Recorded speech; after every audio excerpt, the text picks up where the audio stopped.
Hi everyone, this is Killshot 99 Gaming. This is Play Dead Live Tag Team Season 1 begins. We're back into the PvP, and this Friday we're going into Crypts and Catacombs. So if you guys have been away for a little while and you didn't know what all happened last week, we had a phenomenal tournament last week. So we had a singles tournament, our very own B-Dub taking home the championship, edging out Gemstar in the finals. So, the tournament last week all started with singles match play, and tonight really is the beginning of doubles match play. What's going to happen with singles? There's still going to be singles, but we're going to mix it up. There's going to be some nights we do a doubles match and a single. There's going to be some nights we do all singles. We'll start Season 2 of our singles very shortly, but remember a couple of months ago it all started with a couple of matches, and then the matches got better, and it turned into a big spring tournament. So that's what's going to go down. The one thing I want to remind you guys with tonight's matches, this is the first week. So there's going to be mistakes. Your gameplay, I'm going to make mistakes. You're going to make mistakes. Not everybody has their inventory. But what's important is that you kind of get used to the mechanics. And keep in mind, for rankings, a loss versus a better team or a loss versus someone close to your ranking is not going to hurt you.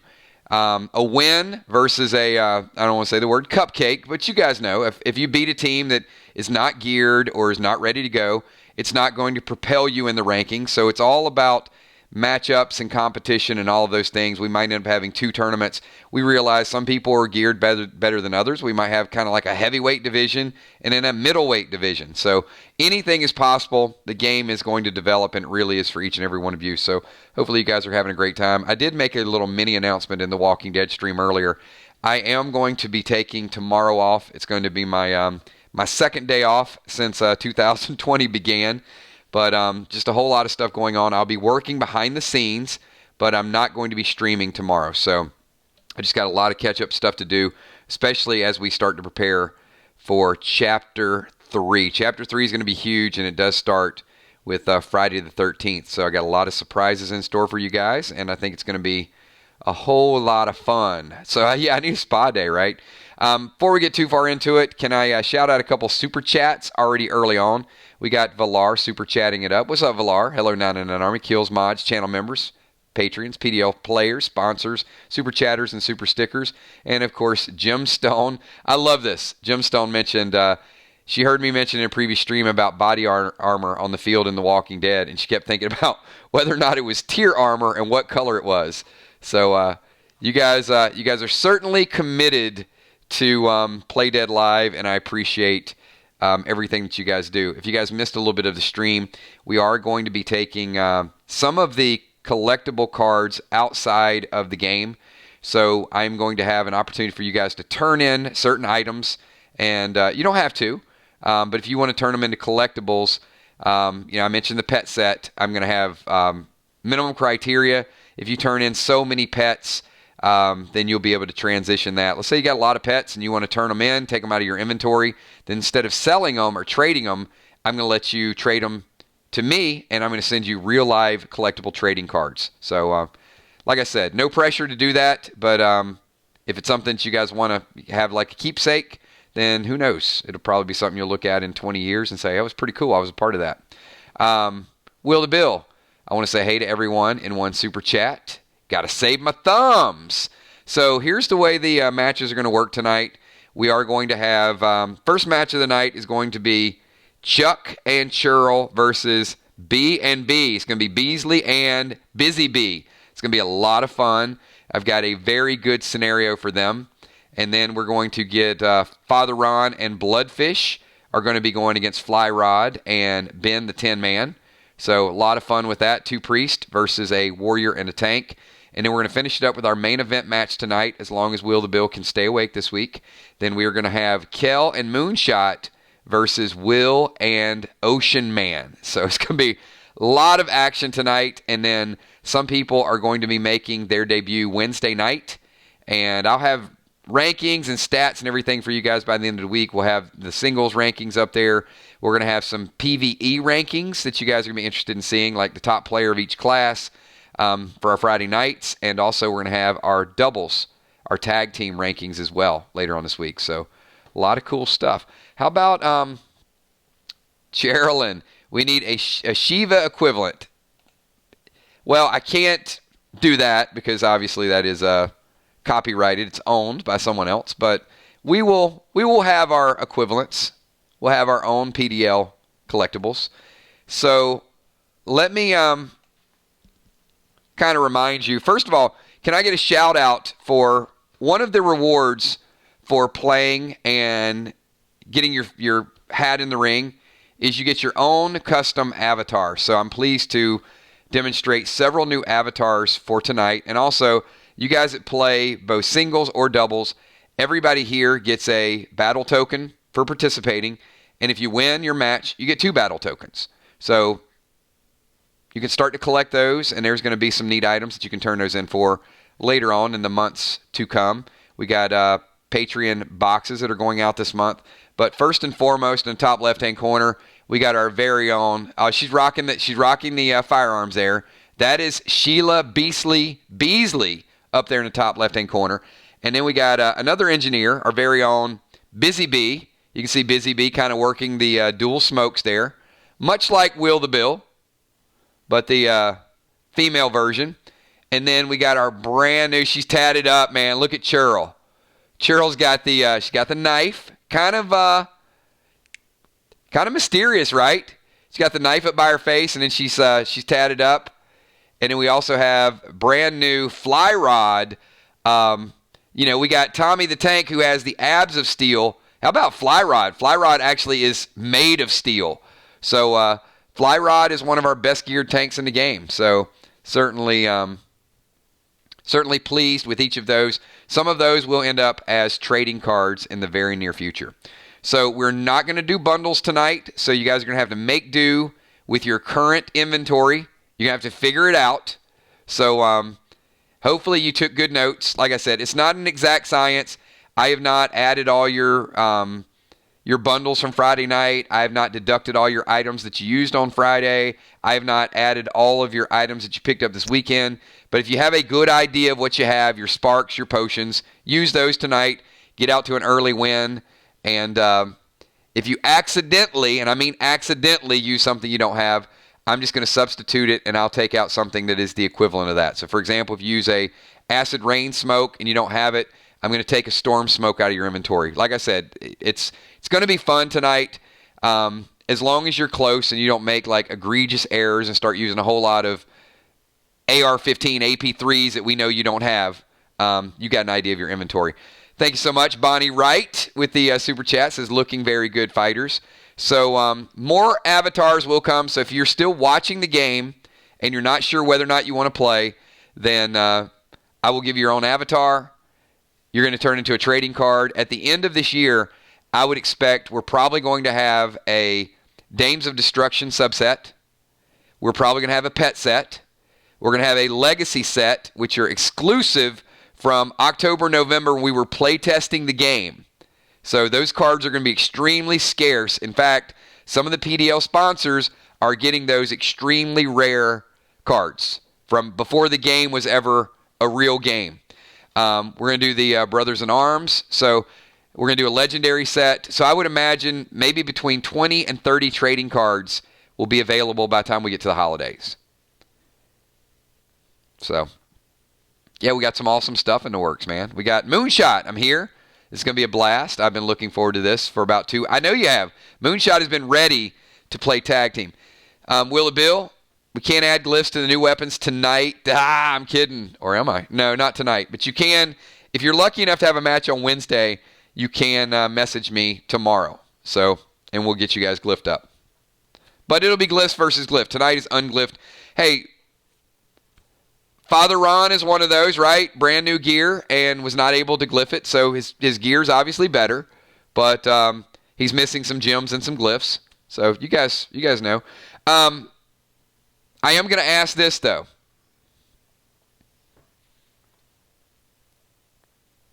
I have a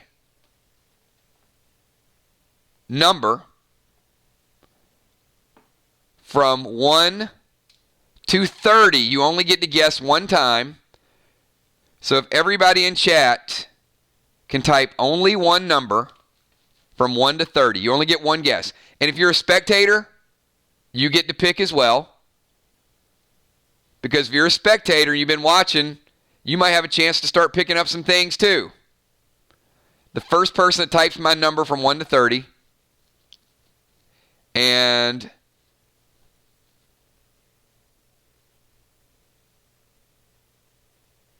go ahead. We'll get all the numbers in chat.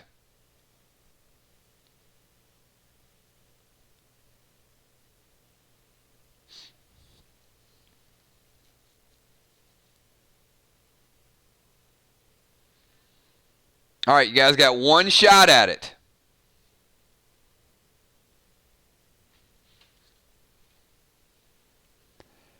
All right, and I do have a winner. I want you guys to get all your numbers. The winning number was 19. So the winning number was 19, and that is Busy Bee. So Busy Bee, congratulations. You were the winner tonight, and as a very special prize, I would like to give you this pack, which if you guys don't know what this is, this is our new released Bionic Shoulder Thread. So Bionic Shoulder Thread, so you're well on your way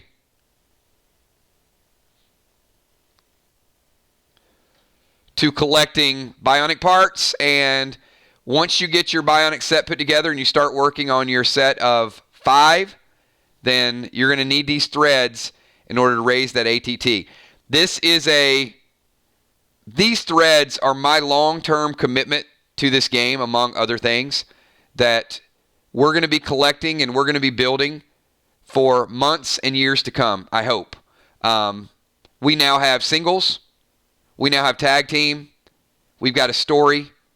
So the game continues to develop, and just want to have more and more content for you guys. Absolute year-round commitment. So collect your threads, collect your bionic parts, and have a good time. So I did mention, if you guys missed this in stream a little bit earlier, one major difference between the tag team and singles. Your team can only use one res potion. So the way combat is going to work, we're going to still do our pre-match buffs when we start the match. And then the team that has initiative will designate a player to go first. And you will take your move. Hopefully you guys have talked about who you're going to attack, where you're going to go, what you're going to do. So good teams probably strategize a little bit when they know who they're going to be facing. Like, for example, if it was me and Julia Muse as a tag team, and we were facing Football Master and Ocean Man, we might talk during the week, and I might say, you know what? We're going to take out Football Master quicker for whatever reason. And then once he's out, we're just going to kind of double team this player. Or we may say, hey, I'm going to hit this guy, you hit the other guy, and we may do dual damage. But each player cannot res. So one player will be able to res. Now what that means is it doesn't necessarily have to be the first person to die. If you're playing two-person, and let's say we kill Football Master first, he could res, or he could say, you know what? I don't have it tonight. I'm just going to stay out, and Ocean Man, if they kill you, you go ahead and res. So totally up to you with how you do it. But there is one res per team. So your team will start. One of your players will take their turn. Then the other team will get a go. Then it'll be back to you. Then back to them. And that will be one complete round.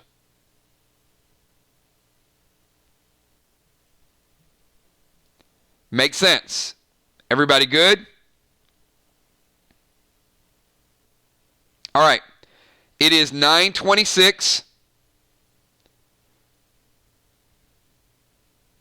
You cannot. Your partner cannot share gear. Your gear is your gear. Their gear is their gear. Your items are yours. Theirs are theirs.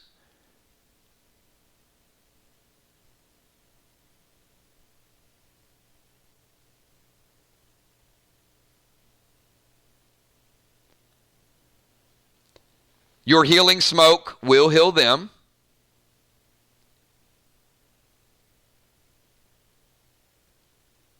All right.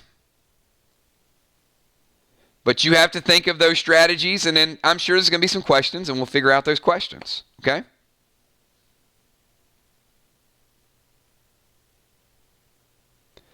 So, Julia. Actually, yeah, Julia's not playing tonight. Julia, can you give me a 20-second timer for Chuck and Cheryl? And also B and B. Now, this isn't home field advantage, but this is a little town in West Virginia, Chuck and Cheryl. You probably recognize the scenery.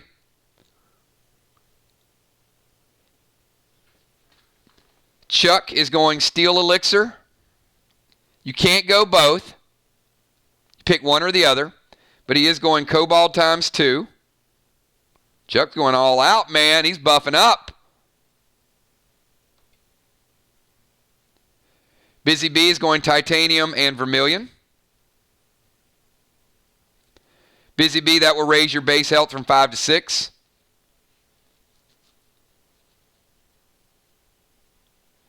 Chuck's base life is 7 because he's a medic. Cheryl's is 5.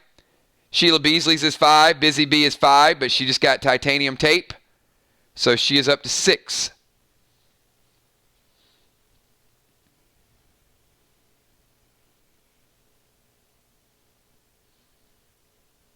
And did I miss Beasley? Where's Beasley?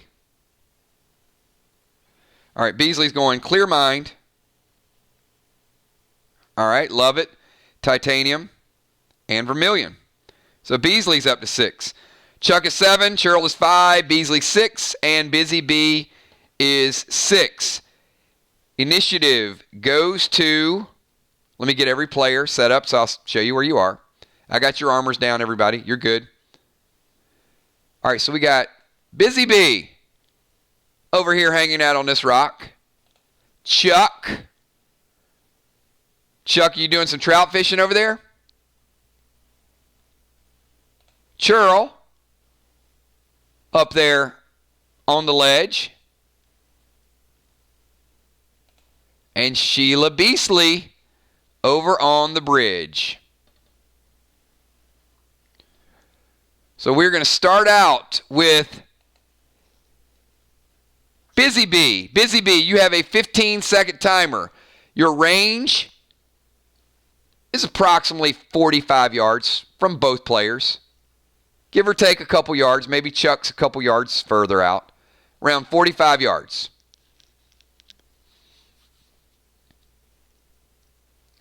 And can everybody do me a favor and give a shout out to these 4 players?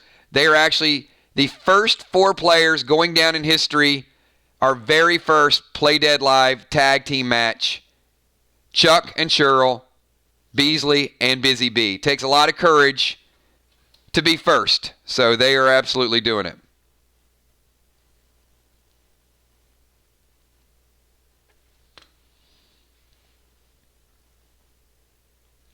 She is going to send the owl to Cheryl. All right. So Busy Bee is going to send in the owl. Busy Bee, what item would you like to designate out of play, taken and buried by the burrowing owl? Good play.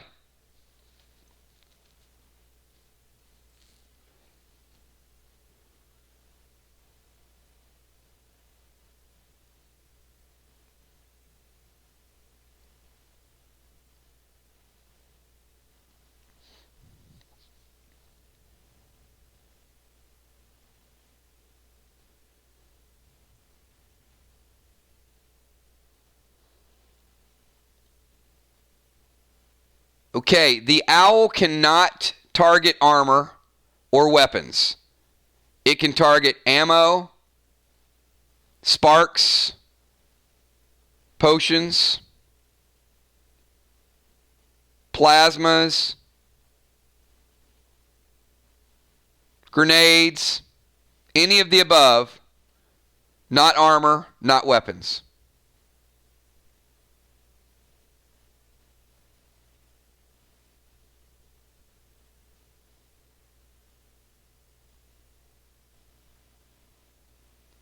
Reset the timer to 5 seconds, Julia. All right.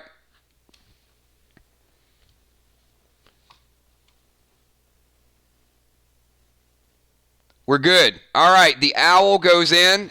And Busy Bee, are you staying current location or are you moving at all? So the owl goes in. Cherilyn, your gun ammo, your pistol ammo has been taken out of play for the remainder of this fight. You'll not be firing a pistol. All right, Busy Bee. Chuck, it is now your turn. You're about 45 yards away. You have a 15-second timer, Chuck.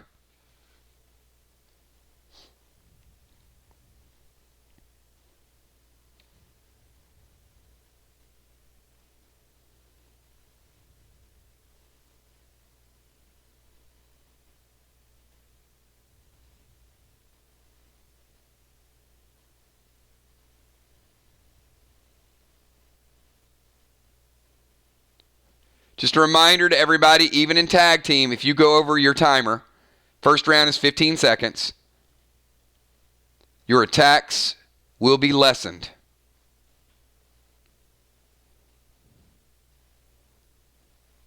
And at the end of this round, close distance to the bridge where I can take cover.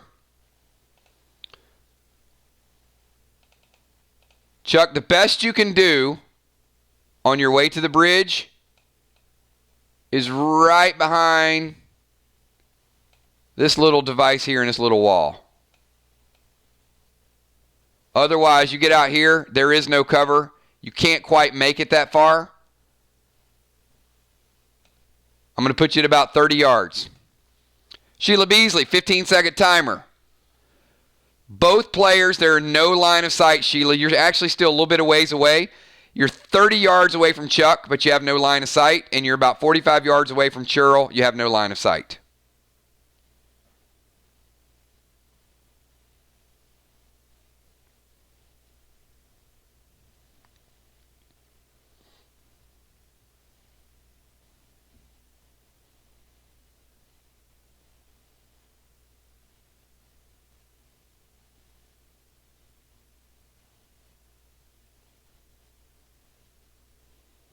Move me close to Busy Bee. All right. Sheila's climbing down, and there you are. You're both in range of Chuck. You have no line of sight. Busy Bee, timer is moving up. You have a 10-second timer. You are within 30 yards, but no direct line of sight to where Chuck is at. 10-second timer for Busy Bee.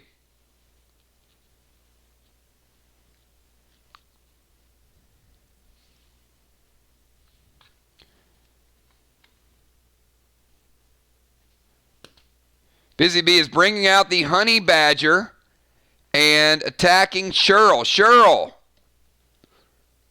who is lower level. Cheryl, you take a couple points of damage from the honey badger. Cheryl is hurting. Cheryl, you're around 60%.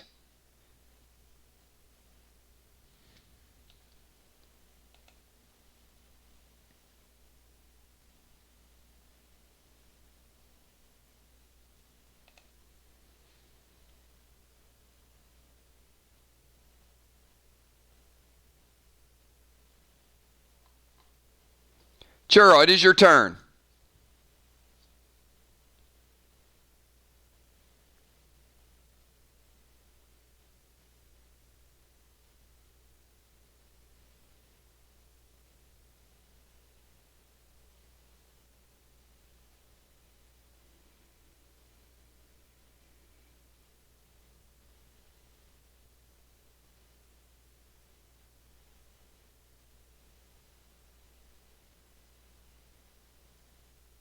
She's going green bombs. Who are you targeting with the green bomb?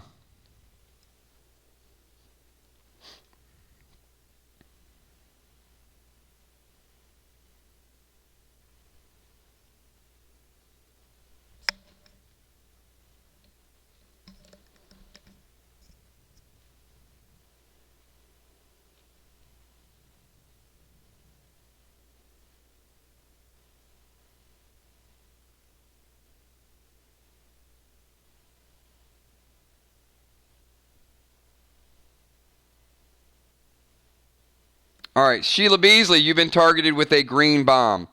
And because I skipped Cheryl's turn by mistake in the first round, sorry about that, the same events are still fine. Both players would have taken whatever damage they take. So that would have been Cheryl's turn. Then we would have went back to Busy Bee. Now we're going to go to Chuck the Messenger. Chuck, it is now your turn.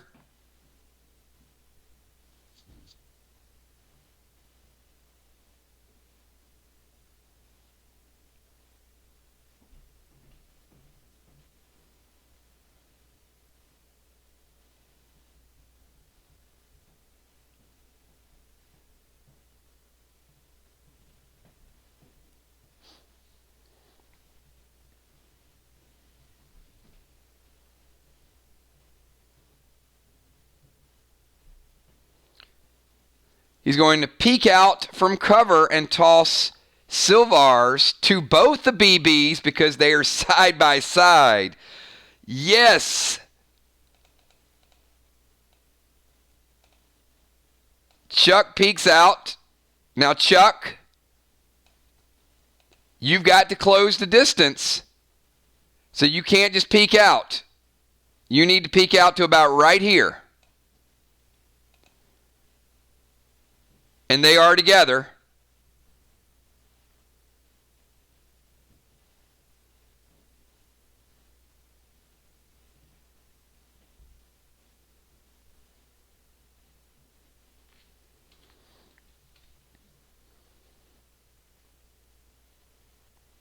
He says, okay, he goes. So Chuck goes out of cover, and it goes like this.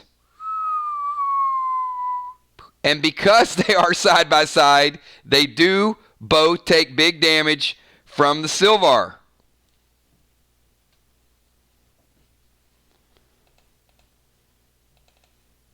Ladies, each of you are now at 50% damage. Each of you are now at 50% damage with one Silvar grenade. Charles at 60. Beasley and B are both at 50%. Chuck is still holding his own. Sheila Beasley, it is now your turn. You have a 10-second timer.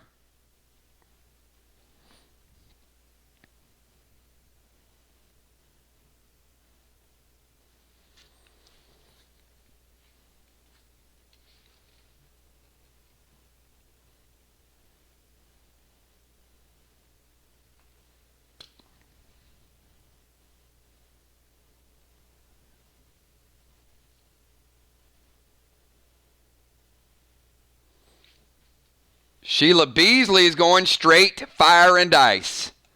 It goes like this.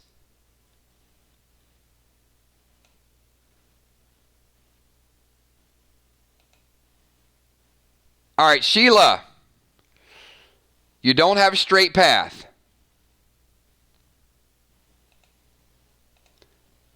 Roll any number except a 6. If you roll a 6, it is going to be a rocky road. 1, 2, 3, 4, 5, you make it there. If you roll a 6, you got rocks, you got the river, you got some things going on.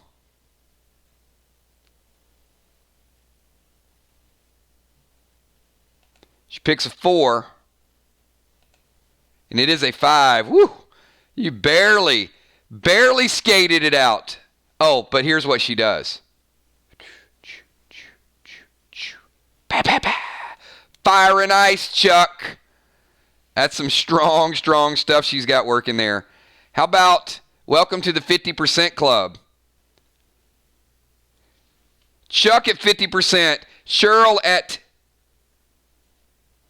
60%. Beasley and B at 50%. All right. Cheryl, you have a 10-second timer. Moonshot says, I think the grenade blew up some trees and rocks up and maybe some zombies. Oh, no. Zombies are in the house. Watch out, everybody. Moonshot says there's floating zombies. Who's on the river? Oh, there's 2 people by the river. That might hurt next round.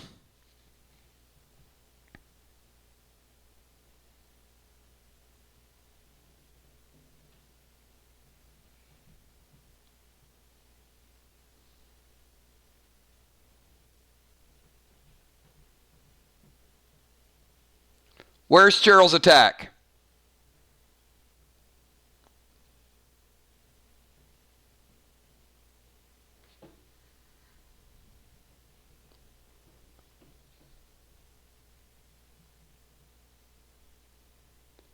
All right, Cheryl, we got the timer on you.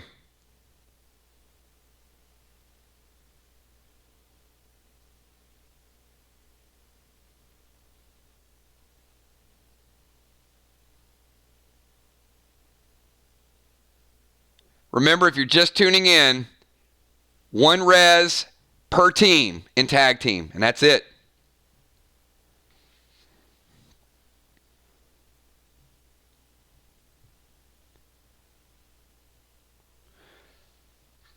All right, we got Cheryl is going Eagle. Eagle does not take the weapon. The Eagle will take a piece of armor, and she is going to throw Clone Smoke. Cheryl clones, and Cheryl, pick a target that you're going to sick the Eagle on. Bloodfish. Oh, we're doing some praying in the background.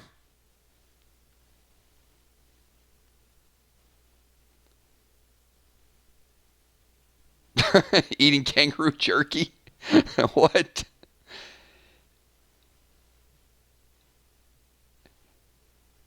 Cheryl, pick a target. The Clone Smoke is fine.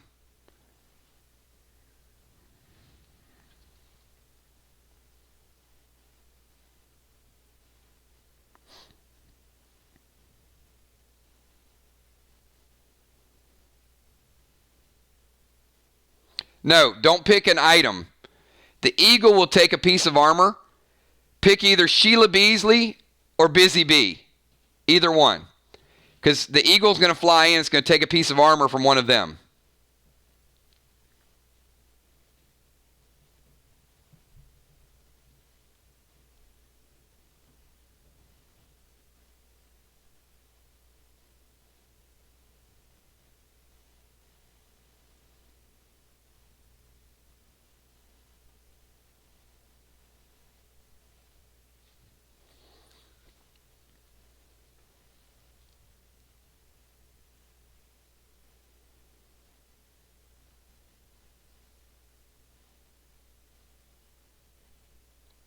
Oh, okay.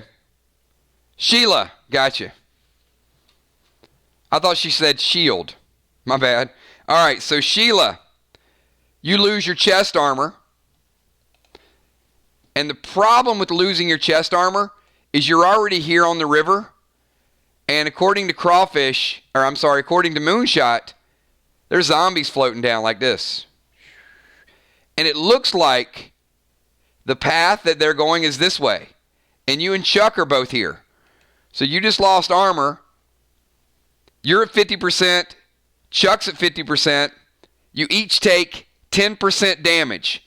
Sheila, you're at 40% from the floating zombie. Chuck, you're at 40% from the floating zombie. And you lost a piece of gear. There are 2 churls. And we have finished the second round. Busy Bee, it is now your turn. You've got Chuck out in the open. You got Cheryl still hidden. Chuck's at 40%.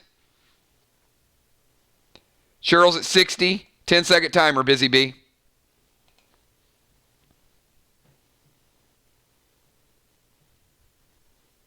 If you're just tuning in, this is the inaugural match of Tag Team 2 versus 2. B&B versus C&C. All right, she's going to move up the bridge and go Acid Rain Smoke.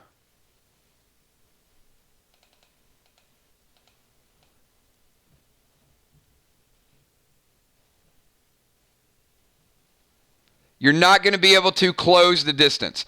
Remember, you're about 45 yards out from Cheryl, where we started the match. and you have no line of sight. So you're too far out to move and to also use your acid rain smoke. The acid rain would probably get in the vicinity. I'm going to reset your timer to 6 seconds. Reset our timer to 6 seconds.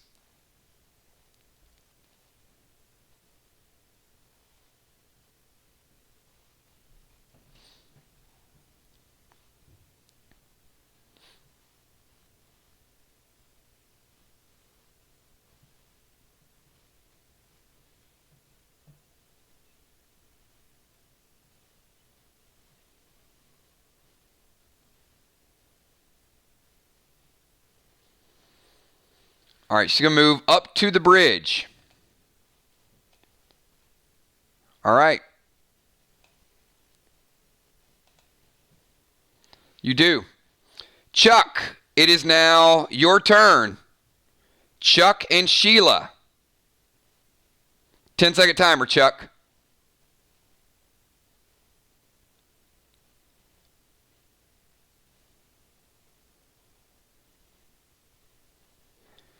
Chuck is going to enrage 3 and Crimson Axe. Oh, that's painful.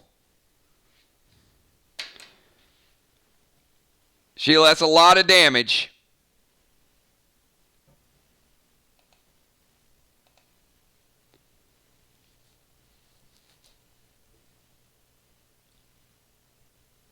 A 1 and you survive it. Any other number except a 1, Sheila, and you will be taking lethal damage. A 1 is the only number you need. He didn't kill you yet, but you need a 1. You need the lowest number possible.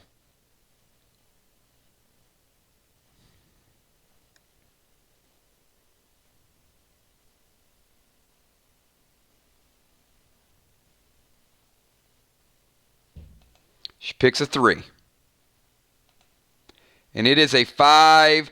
Chuck has dealt B&B the first lethal damage of the match.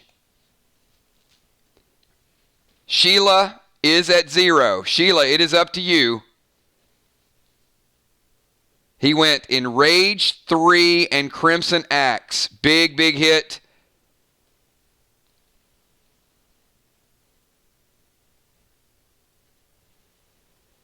It is up to you whether or not you're going to res or we'll transition the match to 2 versus 1. Sheila Beasley is resing. She's back in the game. All right, Sheila. It is now your turn. You have a 10-second timer.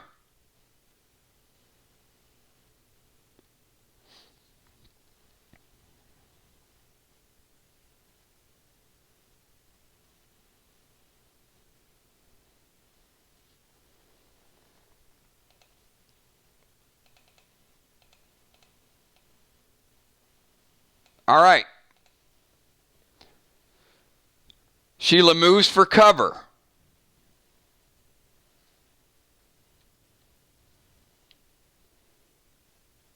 Churl, it is now your turn. You have a 10-second timer.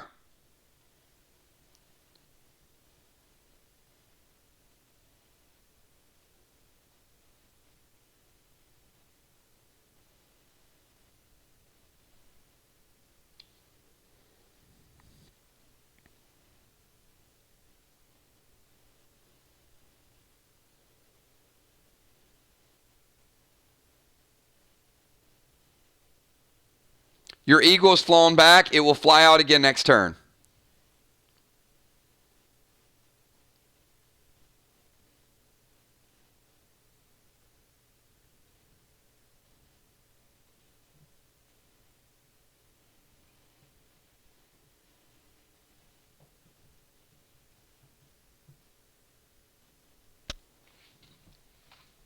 All right, Churro's in overtime.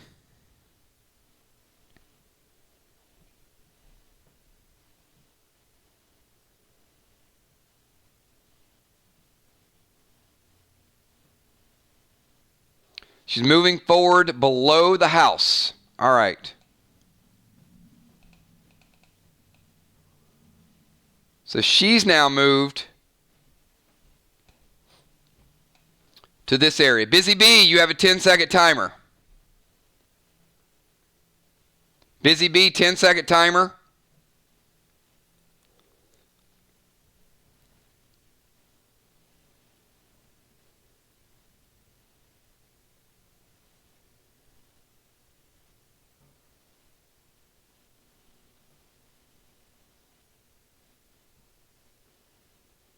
Busy Bee is going to throw Silvar at Churl. Churl is level 1, very lightly geared.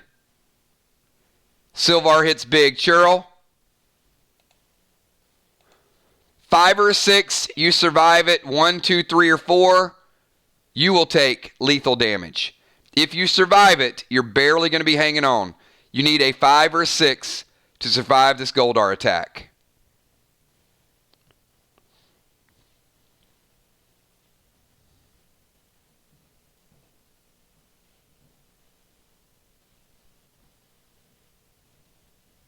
She picks a 5. And it is a 3. Churl has taken lethal damage. Churl is out of the mix now. Do you have a res? And if you do have a res, are you going to use it, or will you let Chuck save that res in case he might need it? Here's your strategy, everybody, for tag team. Only 1 res per team.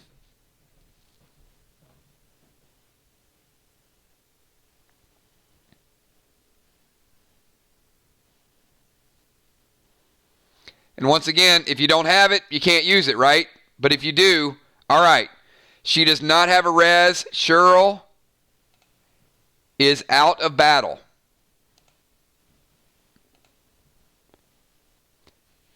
Chuck, it is now your turn. Chuck is 1 versus 2. Chuck does still have a res. Chuck, you have a 10-second timer. 1 versus 2.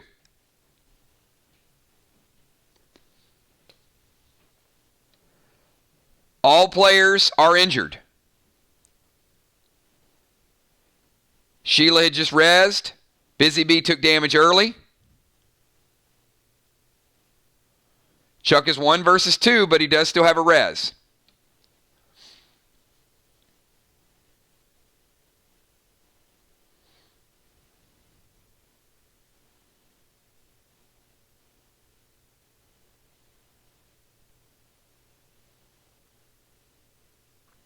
All right, Chuck, your move.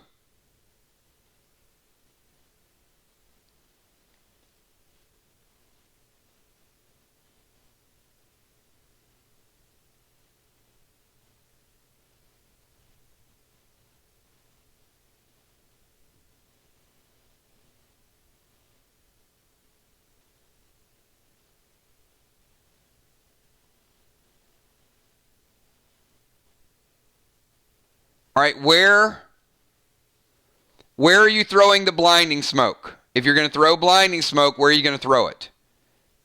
It's not going to blind everybody. You have to throw it at a target, either Busy Bee or Sheila. Hold up on the timer.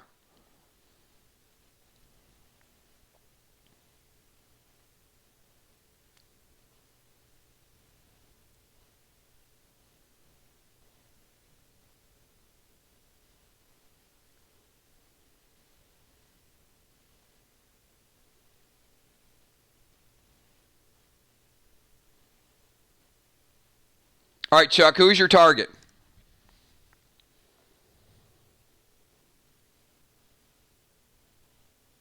All right, he is going to blind Sheila, and Sheila's going to take a point of damage. Sheila, you have been hit by blinding smoke. And Chuck decides that he is also going to move out of your range under the bridge. So Sheila, you have a 10-second timer. He is about 30 yards away from you. And you have the potential of being blinded whenever you make your attack. and you are at 30%.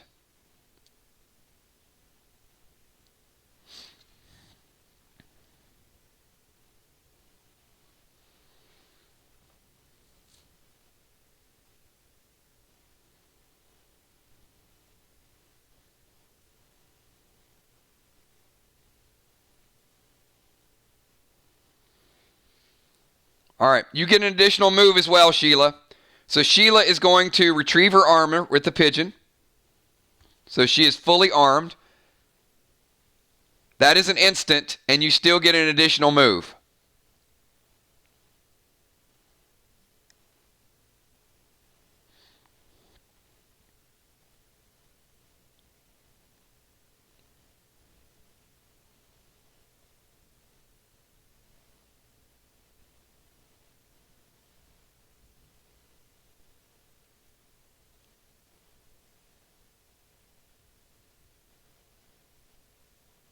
All right, she is at 30 yards. So she is going to close the distance to 15 and throw Goldar toward Chuck. But Sheila, you were partially blinded.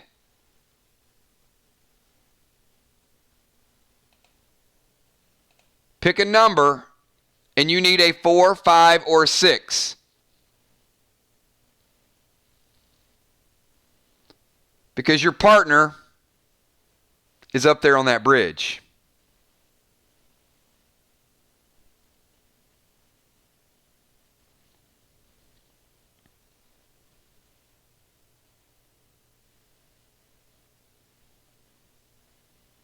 She picks a 4. And it is a 5. Luckily for your partner, it was a 5. Chuck takes cover. Partial damage. 50% damage to Chuck from the Goldar.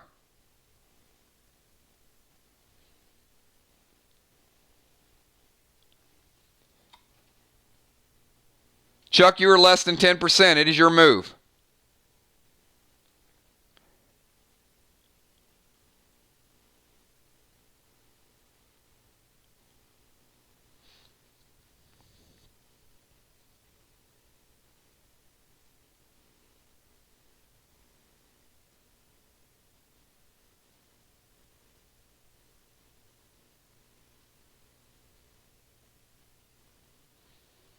All right, who is your target, Chuck?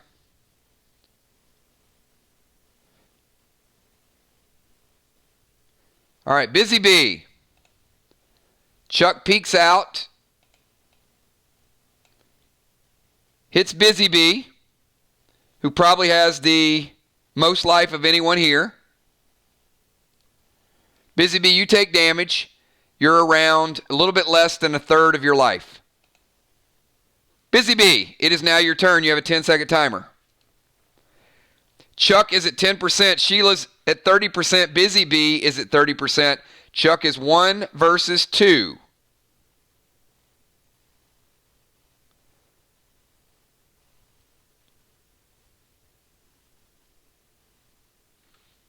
She is going, oh boy, Chuck. Wow.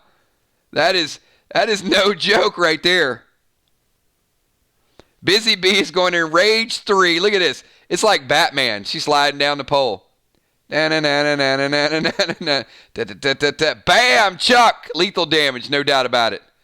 The enrage was just a little extra. So Chuck, you are gone. You are 1 versus 2. Are you going to tap out? Or are you going to try your luck 1 versus 2 and res? Your choice, Chuck. But it's not looking good right now. Oh, he's rezzing. He's like, I'm doing it. All right, Chuck is back in the saddle. All right, Chuck, 10-second timer. You are rezzed. You got Sheila and you got the bee.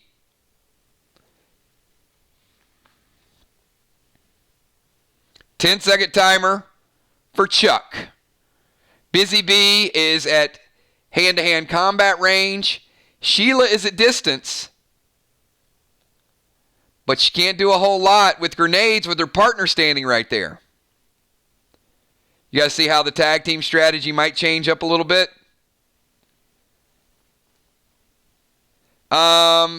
Yeah, you can't Crimson Axe both, Chuck. You have to pick a target. It's pretty aggressive. Chuck's trying to attack everybody. You're going to attack the rocks, the cabin, the bridge. Come on, Chuck.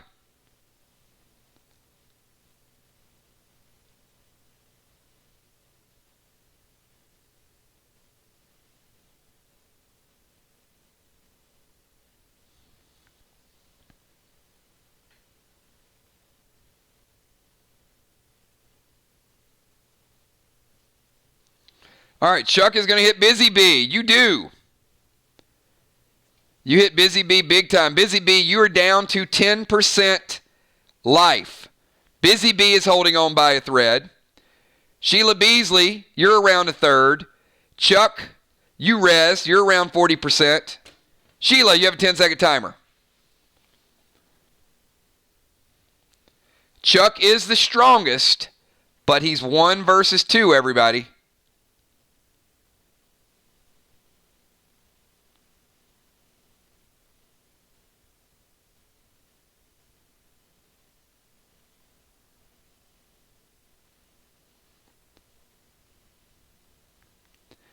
Now, there is a play here that I would do. It might not be the I'm going to leave it alone. I'll leave it alone.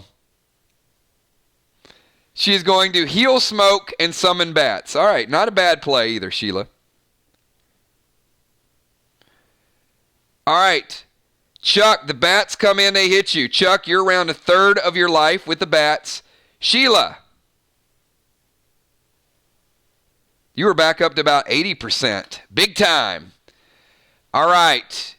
Chuck, it is now your turn.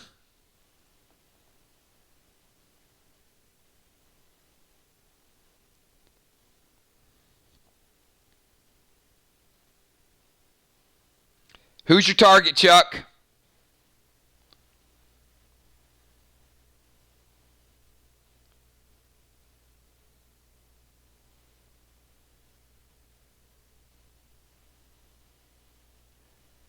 Yeah, Kel, there was something that I would have just done, and it would have blown some people's minds, but literally. But it would have been game over. I'm going to leave it alone until after the match, though. All right, Chuck, you got to let me know what you're doing and who your target is. All right, he's going Acid Rain versus Sheila. All right, Sheila, you take 2 directly under your armor. So Sheila had titanium tape. Sheila, you're down to 4. Busy Bee, it is your go. Chuck is around 30%. Busy Bee is 10%. Sheila Beasley just took armor piercing.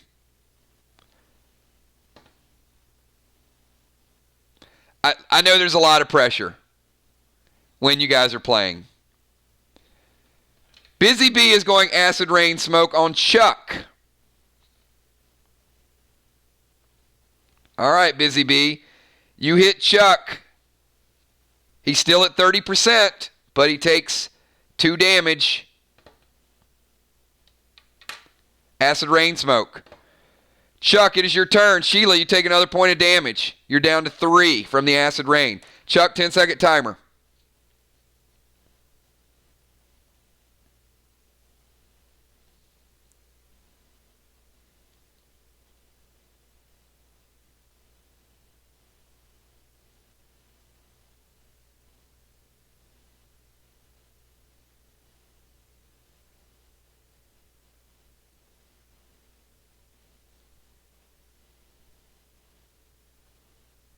All right, Chuck, what are you healing with? Smoke or potion?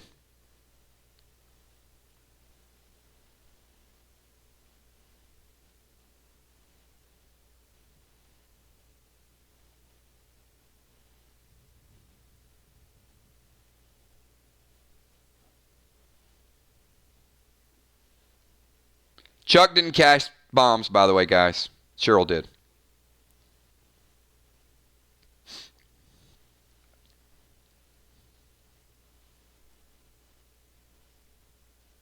All right, Chuck is going Healing Smoke.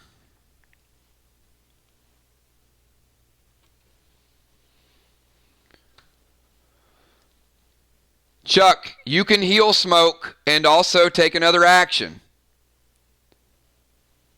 So I'm going to give Chuck a 5-second timer. 5-second timer.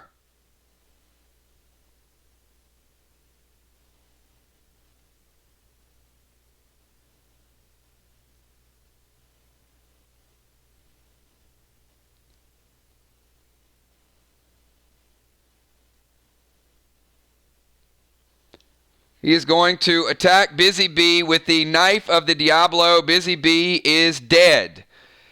All right. Sheila, Busy Bee is out of combat. She can't res because you've already resed. Chuck has cast Heal Smoke. You get a chance to respond to that action before his heal takes effect. So I'm going to give you 10 seconds, Sheila.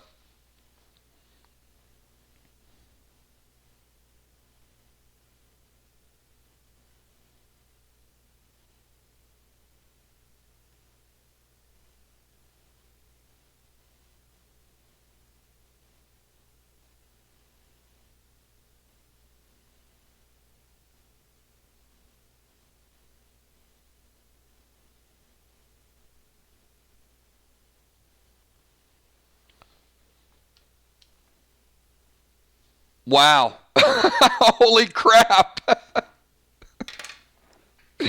Oh, that is epic. Sheila Beasley. Game over. Sheila Beasley goes Unholy Smoke and Goldar for the finale. Oh my goodness. Sheila was saving it for a big, big finish. Sheila just got that 50% heal up to 80%. Chuck was waiting on his Heal Smoke. Sheila throws the Unholy, gets rid of the Heal Smoke, and finishes it off with a big, big Goldar grenade. Bam! Great move. Sheila and Busy Bee getting the victory 1-0. Chuck and Cheryl getting the rough loss. Great match, great play all throughout. We might see a rematch in this one in the future. This was good. One of you guys will probably get missed in Football Master in the very near future, but well played. The move that I would have done, Sheila, I would have thrown the Goldar at you and at your partner and Chuck, and I would have killed both of them. That would have won the game, and it would have saved you a little bit of time, and it would have saved you a Healing Smoke. But about 2 turns earlier, Chuck was low and Busy Bee was beside him, and you would have taken both out. But as long as one person is still standing, then you win the match. So that same Goldar, you played it great though. It's a good job. But I would have just taken both of them out. Now that's risky, right? If they're very close and you kill your partner, and then maybe Chuck has a crit roll, so then, he might have survived it. But good strategies. Great job, everyone. My hat's off to both teams. I think you guys played it very, very well. Tag team. Yeah, tag team's as fun as I thought it was going to be. So great job. Congratulations on the new avatars. And Chuck and Cheryl, great job. Sorry you got the loss in West Virginia. There was no real home field advantage. But all right, we got another good one here. Brand new team has been assembled. We got Fly Rod and Ben. Little bit less geared, but what they lack in gear, they got in attitude and creativity. So Fly Rod and Ben, brand new team, just coming together. Give them a couple weeks to get geared up.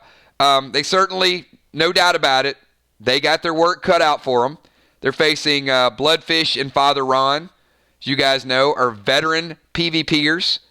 But anything is possible. One move, two moves, especially with only one res, you never know how it's going to change the strategy. So I'm going to show you guys the scenario. We're going to Machu Picchu. Anybody ever wanted to go there? So I will assign where everybody's going to be very shortly. I'm going to ask Julia to give me a 20-second timer for any buffs, potions, elixirs that any of the players might want to use. So 20 seconds to get your strategies together, everybody. Sheila Beasley says, I'm like Maverick. I wasn't losing my wingman. Love you, Chuck and Cheryl. I do too. Chuck is reckless.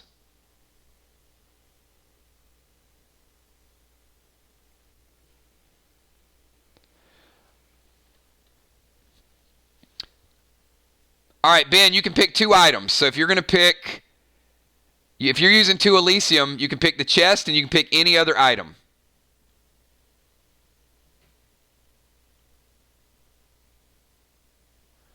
Oh, your match with Bonnie was much, much different. It was all steps. Father Ron is buffing up a little bit more. He's using 2 Cobalt.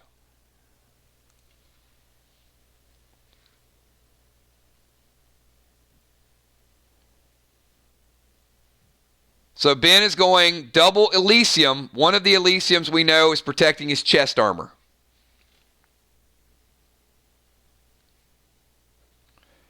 And just let me know what the other items you want to protect. Chest, you got it. So he's protecting to Bloodfish and Father Ron. He's protecting the chest and his headgear. So obviously if you send in Eagles, then those items are immune.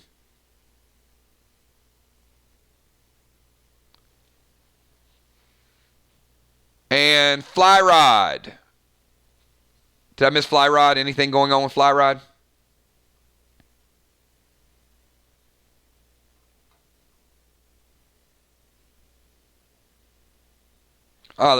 Father Ron going double Cobalt for extra health.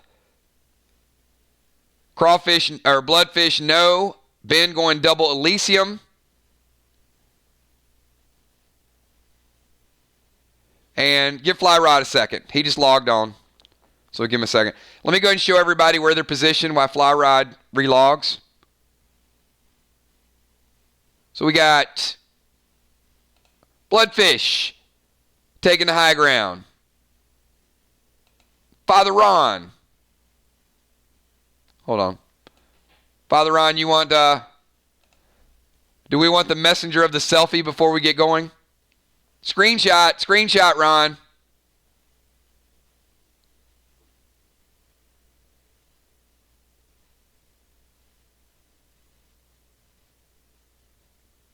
All right. So, Fly Rod is going Invigorating Elixir. And he's going Vermilion. And he's going Cobalt. All right.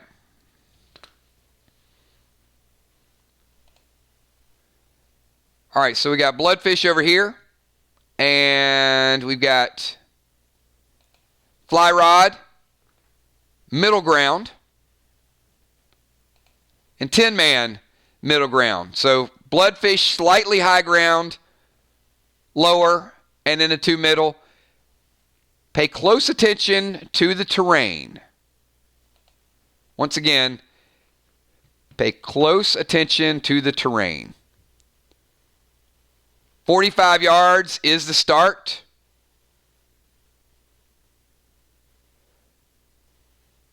"15-second timer for Bloodfish.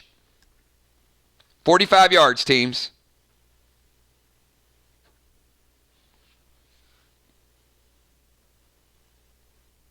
And hey, how about a shout out to Tin Man and Fly Rod?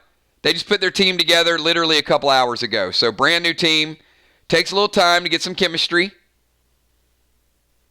But a little chemistry and a little gear. And I think they're going to be very formidable.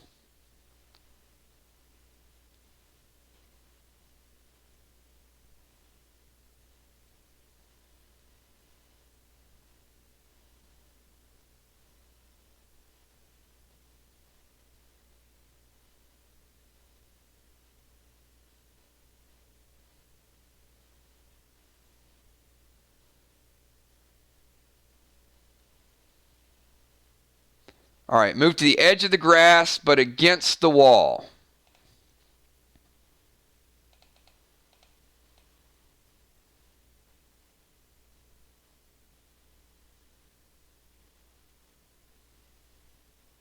All right. You have line of sight versus fly rod. Been close to line of sight, but within range. So the edge of the grass puts you within 20 yards. So the distance is cut to 20 yards away from fly rod. Ben, you might have an extra 5 yards, maybe 25-ish. 10-man, you have a 15-second timer.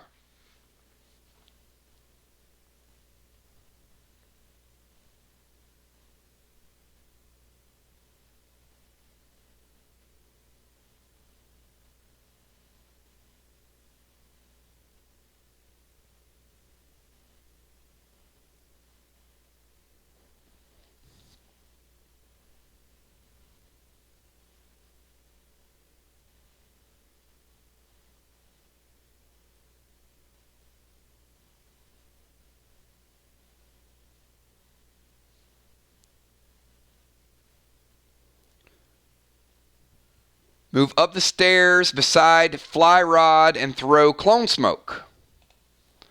All right, 10-man.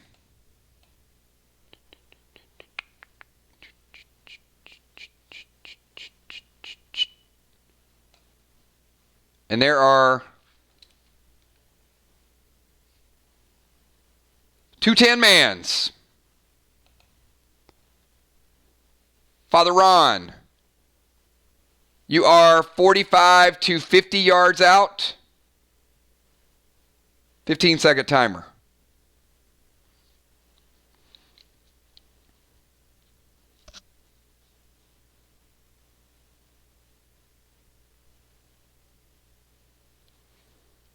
Careful, he's going to move up 1 level.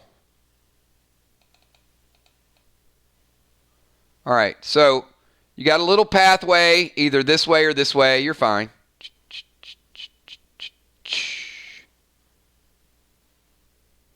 All right, Father Ron is still out of range. Ron, I got you about 40 yards roughly. A little bit closer, but still out of range. Fly rod.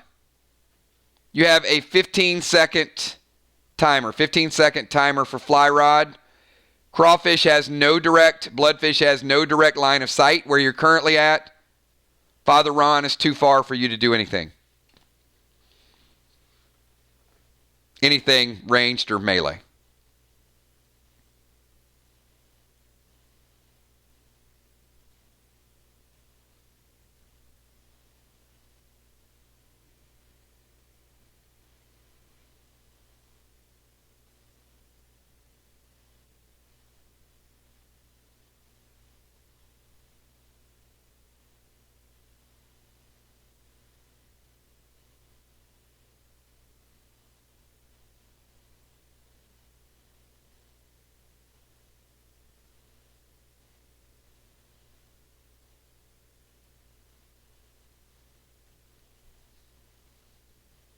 Move other side of bin.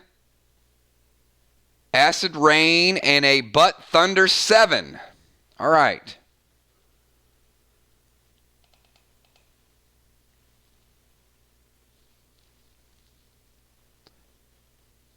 All right. Your movement is a half of action, so you cannot get the Acid Rain and the Butt Thunder 7. That'd be 1.5 turns technically. So you can move to close the distance to get in line of sight. And then you can either go BT7 or Acid Rain Smoke, but not both.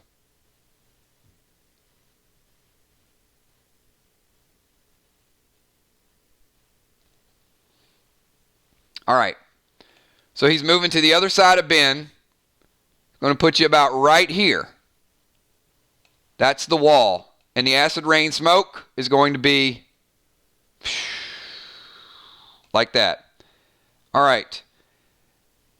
The acid rain smoke is currently in effect.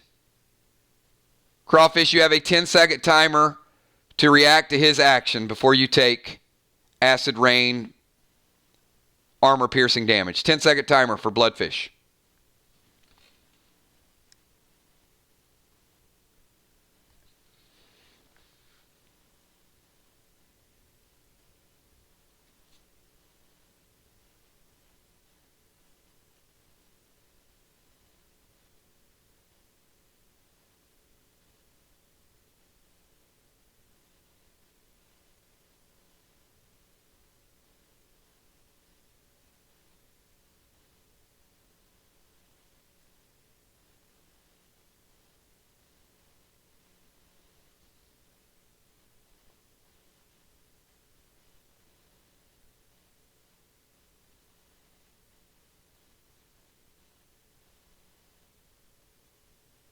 All right, you can't shoot and go 2 smokes. 2 smokes would be an action.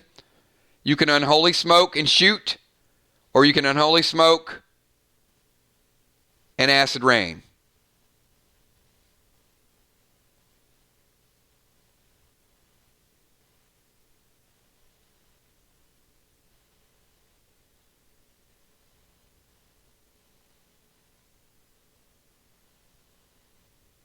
Or you could acid rain and shoot and take the damage.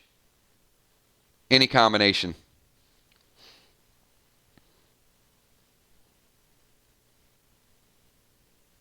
All right, so he is going to go unholy arrow. All right, so let me explain how this is going to work out.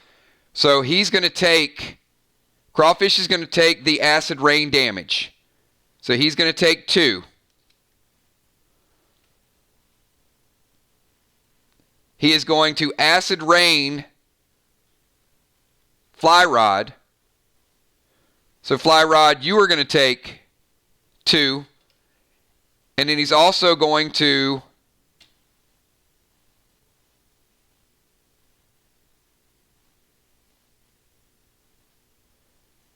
unholy arrow you and remove your elixir. So, in essence, each player just took an acid rain and Fly Rod lost his buff. All right. Ben, 10-second timer for you.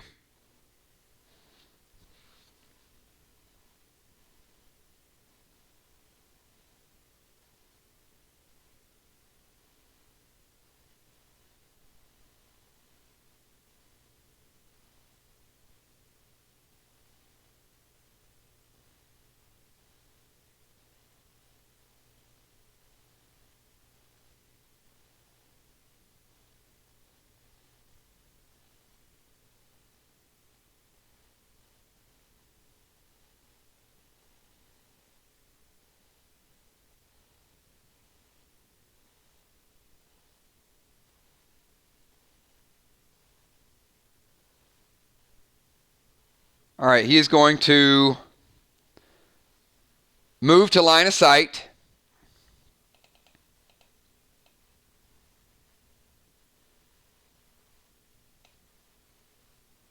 And shotgun.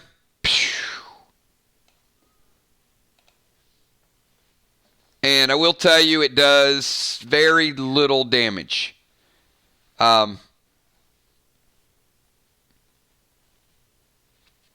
Crawfish, take 10%. He's still pretty good shape from a direct attack. All right, Father Ron, you have a 10-second timer. Now, if it was a brace with some red plasma, now we're talking. But I know Ben's a little light geared in the weapon department too.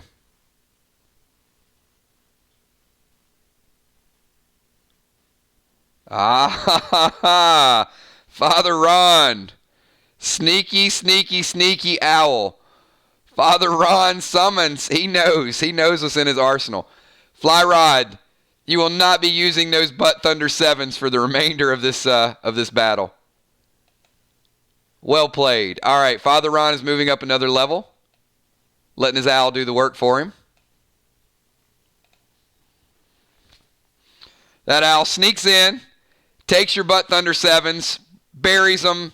They are out of play for the remainder of the battle. All right, fly rod, 10-second timer. Crawfish takes one additional point from the acid rain. The acid rain is gone. Crawfish is at 6 base life.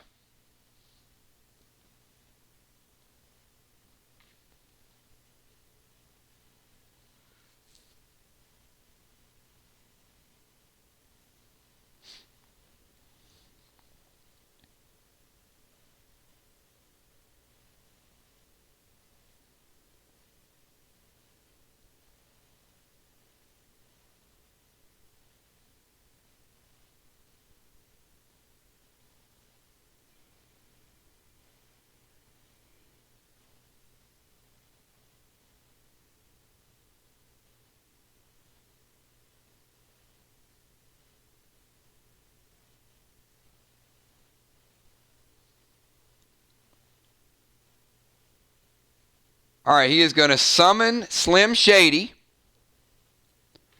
All right, so he's summoning Slim. Good play.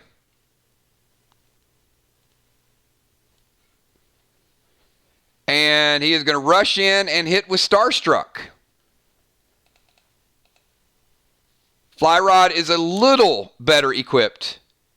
I mean, it's a Starstruck +4. So, Shady will go in and hit Crawfish. And the Starstruck will go in and hit Crawfish. And will resolve damage in a second. Or Bloodfish. Bloodfish!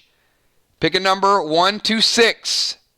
Do not pick a 4. If you pick a 4, you are stunned for the next turn. So you have a 83% chance not to be stunned. The number 4 is the only number that you want to avoid.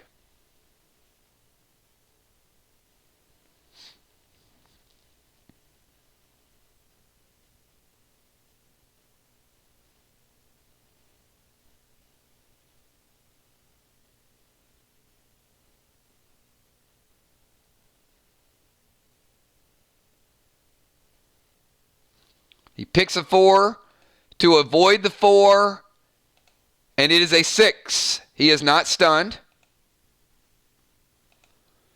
He does take decent damage. It is a Starstruck +4. But he is still in very good shape with his armor. Shady hits, does damage. Still in the neighborhood of 75% range.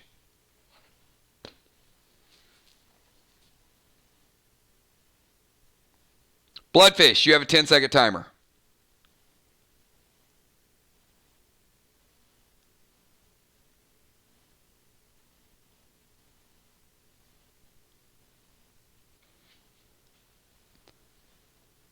All right.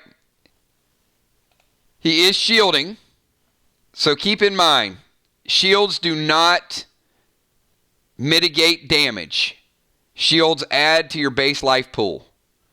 So what that means is he's going to take damage from Goldar, but his health pool just got inflated. However, the two of you are going to take a whole lot more. So here's the way this goes, okay? Goldar goes here. Fly Rod, you go here. Because it's in between the two of you. Bam. And 10-man, pick a number, 1 or 2.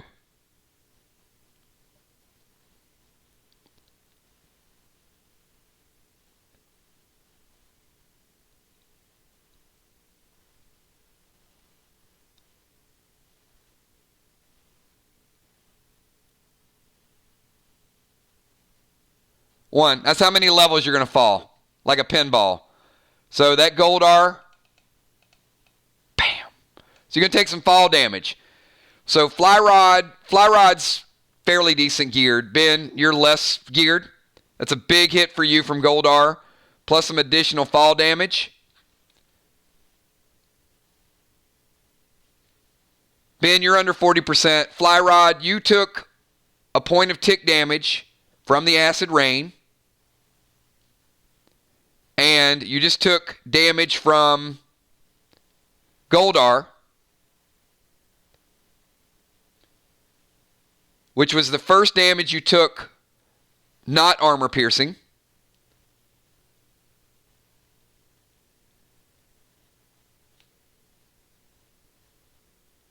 So you're at 50%. Crawfish, you take damage from Goldar as well, but your life pool was temporarily inflated by the knock shield.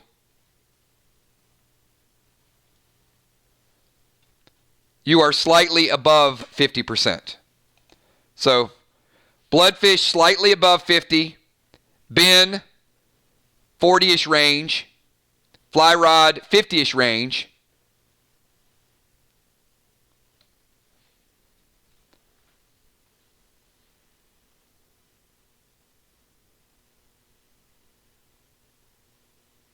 And Ben, you have a 10-second timer. 10-man has a 10-second timer.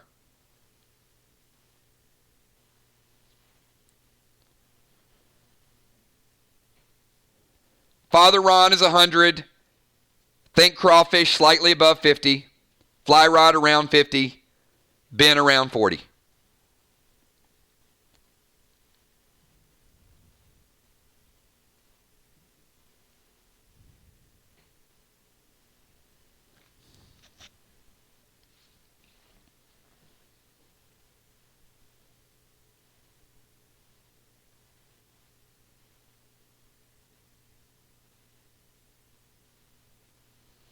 All right, so Ben is going to heal smoke, charge up the end of the level I am, and then run up the wall.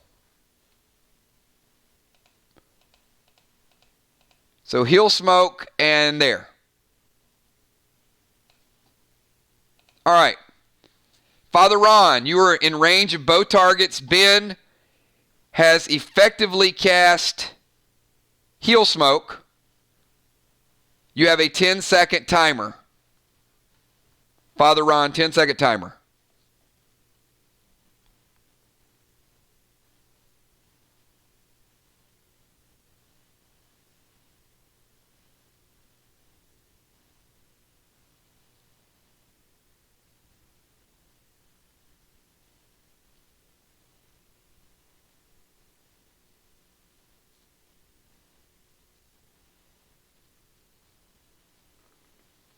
All right. Who is the target for acid rain? Fly Rod?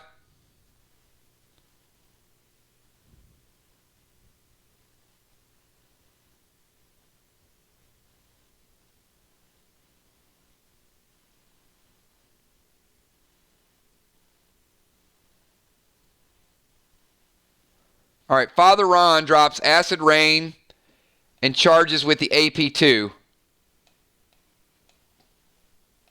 Fly Rod has taken lethal damage from the armor piercing. Fly Rod, you're down to 0. You started out with 5, and then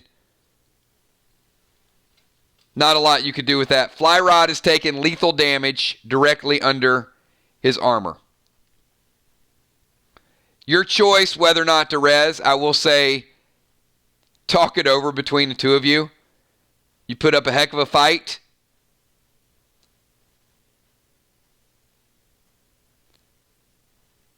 It's a long hill to climb. I wouldn't say use items just for the sake of using them. You guys put up a hell of a fight. Be smart. Your choice, but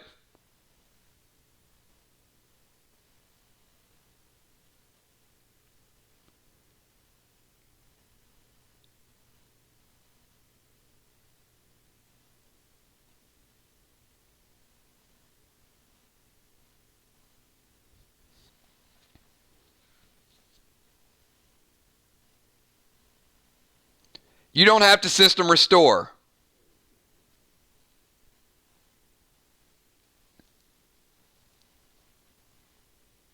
I can't tell you guys what to do. Maybe the crowd can help out a little bit. This is a big challenge for you guys. And you don't have to system restore. Remember, if you guys ever die in PvP, you don't lose stats. The system restore is only for Friday nights to make sure you don't get the death penalty.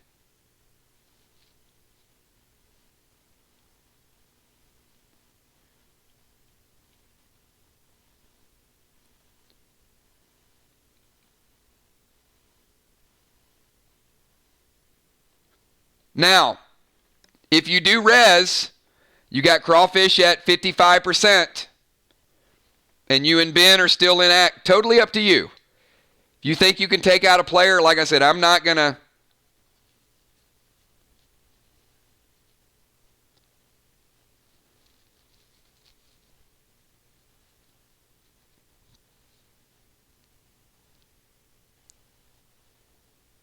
I mean, you guys might go back-to-back butt thunders and take out one play. Who knows? Anything can happen in two-man. For this, I think you made a good choice. For this match, I think even at best, you guys get Crawfish low, and then he probably heals, and then you're right back to where you started from. So, it's a good battle to kind of see where you guys are at. Crawfish is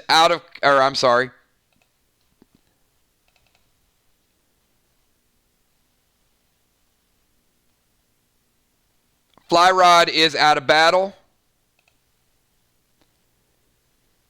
10-man, it is your turn. Ben, you have a 10-second timer.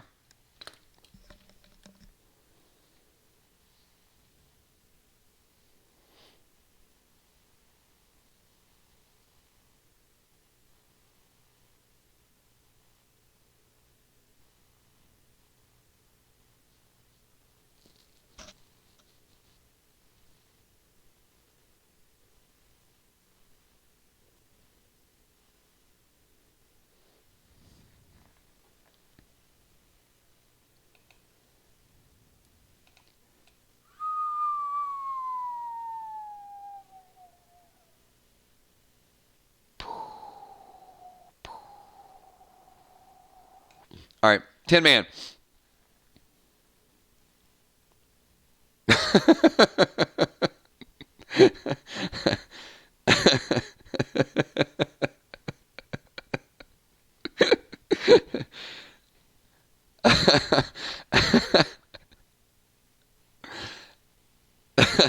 All right.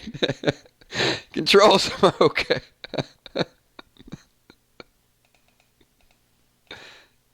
Oh, no, you didn't.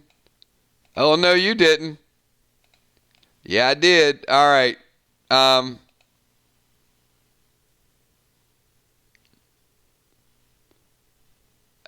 Bloodfish, your turn.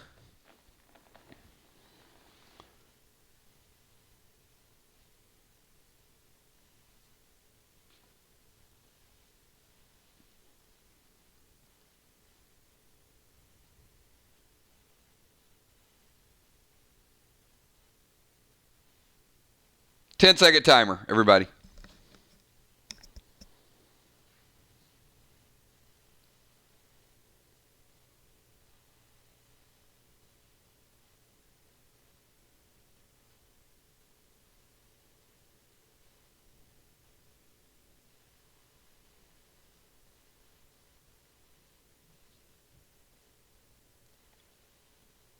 I guess AP can opener. All right. I'm gonna mercy this so nobody loses any more items. So I'm calling the match. So Crawfish and Ron getting the win, 1-0. Fly Rod and Ben going to 0-1. So the reason I set up this match is because I wanted to do a power check, especially on the first week. It's a brand new team. Look, I know Bloodfish and Ron are full tier gear. Ben struggling for weapons. Fly Rod certainly starting to get geared. And I'm not worried about 1-0 versus 0-1 because once we get a month or 5 weeks worth of matches in, fighting a stronger team is not going to hurt your rankings. It's not going to hurt your seeding. What I will say is that I really want to see Tin Man and Fly Rod get geared, because I think if this match happens again in a month and a half in a tournament environment, it's going to be much more interesting. So great job, Ben and Fly Rod, being great sports, getting a match under your belt, a little bit of experience. A couple more pieces of gear or tier set is definitely going to make all the difference in the world. And Fly Rod is there. It's just we have to get together and do his gymming and his stats and everything else. And Ben, we'll work on yours as well, too. So great match, everybody. Shout out to both teams. And good to see you guys forming a partnership. And thanks for, good sportsmanship and putting up a good match. All right, everybody. We got another match. And this is a match we've been waiting for a long time, because a lot of people pay to see Will the Bill, and apparently he fell asleep in the biggest tournament match of his life. So Will is all about redemption.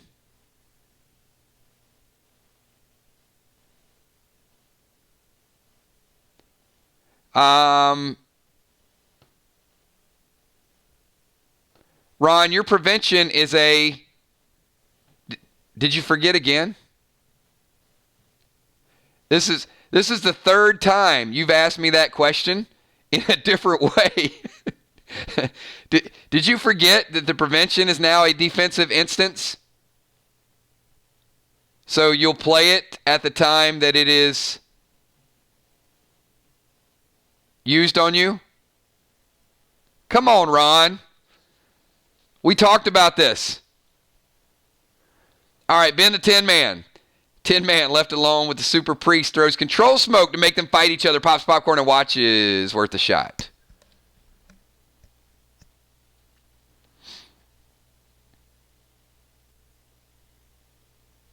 We saved the control smoke for you, Ben. It turned into a slap fight.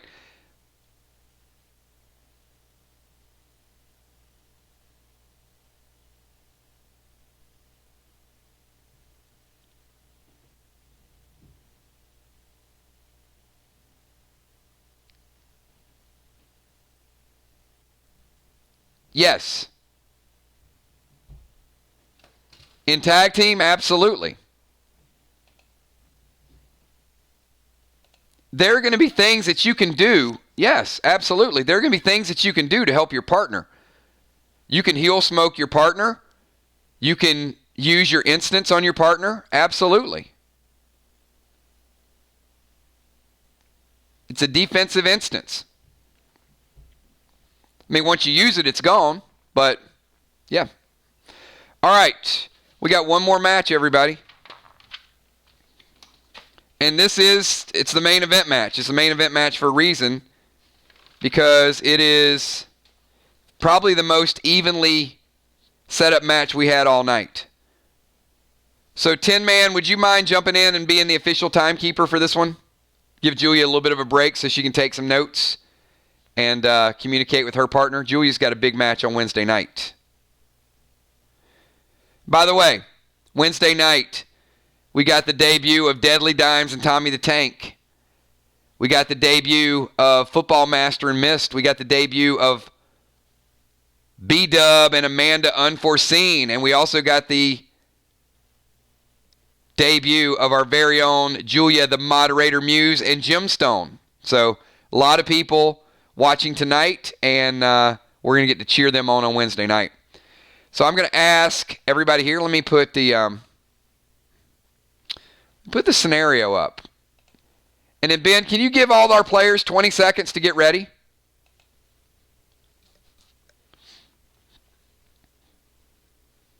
So 20-second timer.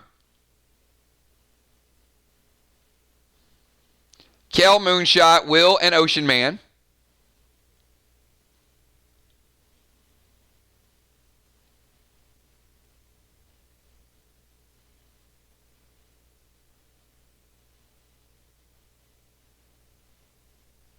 It's no home field advantage, but I did want to give Kel a little more incentive.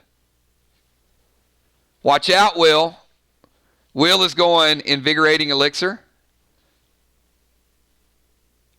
Double titanium.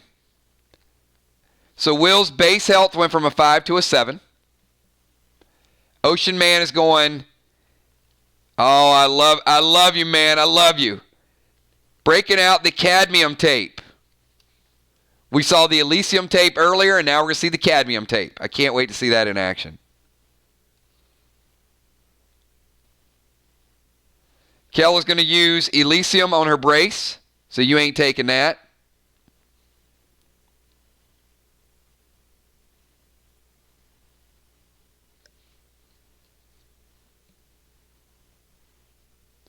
So, Kel, you're using one piece of tape, right?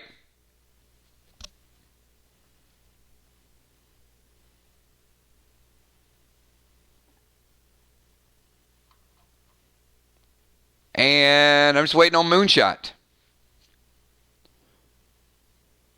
And Moonshot, are you going one piece of titanium?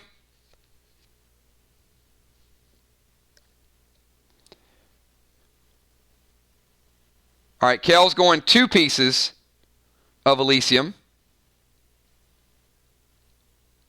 One on the gun, one on the ammo. Smart.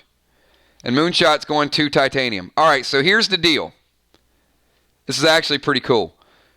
Kel's base health is an 8 because she's a medic. Moonshot is a 5, but he added 2 pieces of titanium tape, so he's a 7. Will is an engineer, so his is a 5, so he added 2 pieces of titanium. He's a 7. Ocean Man's base health is a 5, and it is staying a 5. But he has the vermilion tape, which is going to make him hit harder, and he has the cadmium tape. So when you get in melee range and hit him, you're going to take some poison damage. All right, let me get the characters set up exactly where they're going to start out tonight's match.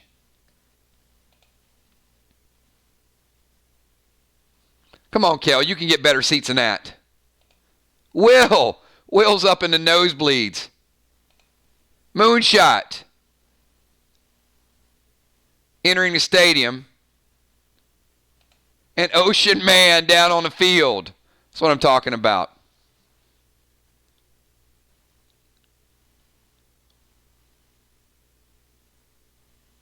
All right.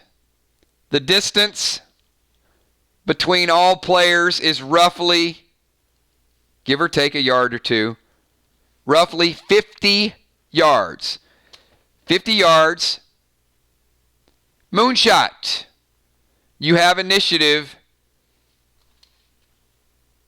You have a 15-second timer.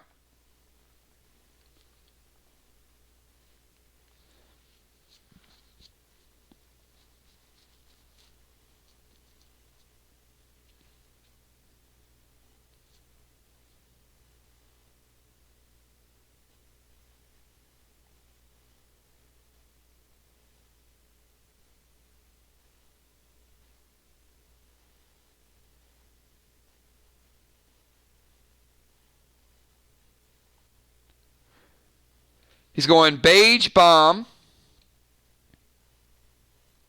and Summoning Bull. Ocean Man, you're down to 4 base health from the Bull, and you have Beige Bomb attached to you. Will, you have a 15-second timer.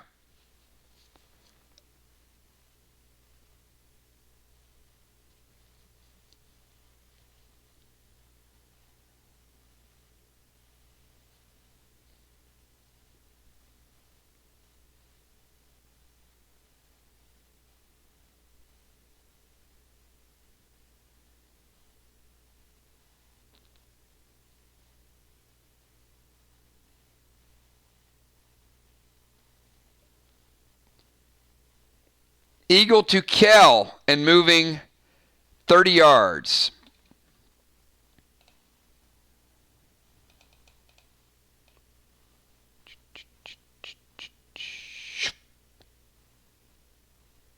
All right. Kel, pick a number 1 to 5.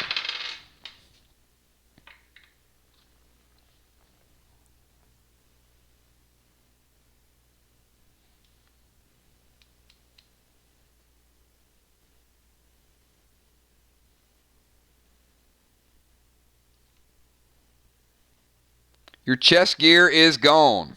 The eagle has picked up your chest gear. And is flying it back to Will. Kel, you have a 15-second timer.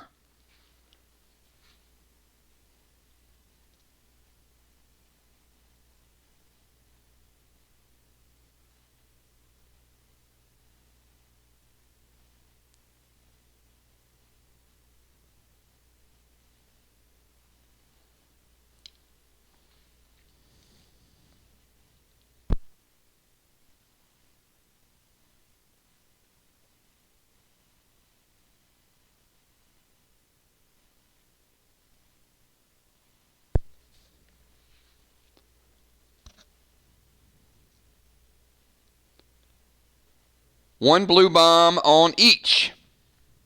Very nice. Ocean Man, you have a beige and a blue.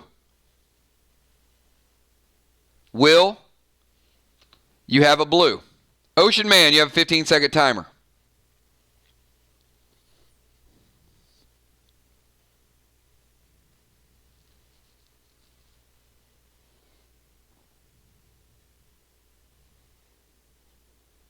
You're about 50 yards out, Ray.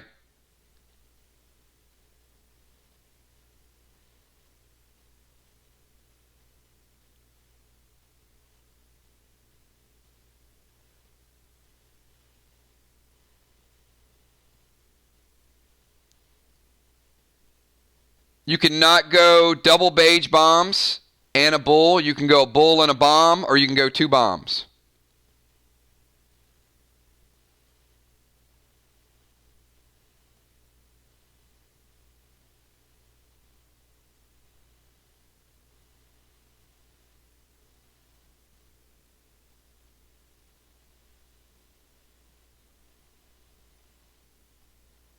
Bull and bomb at Kel. All right.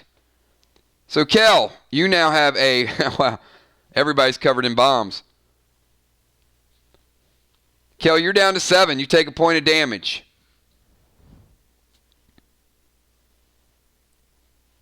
Moonshot, you have a 10-second timer. Your bull is returning this turn.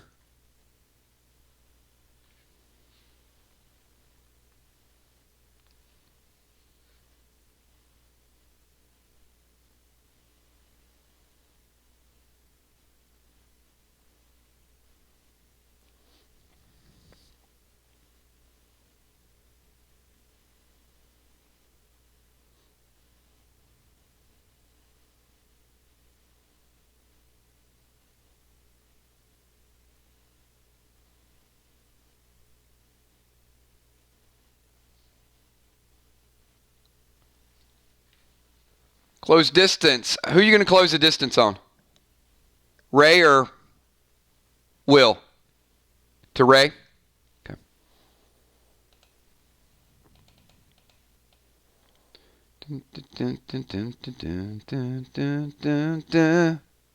All right. What we have here, everybody, is almost like a baseball diamond.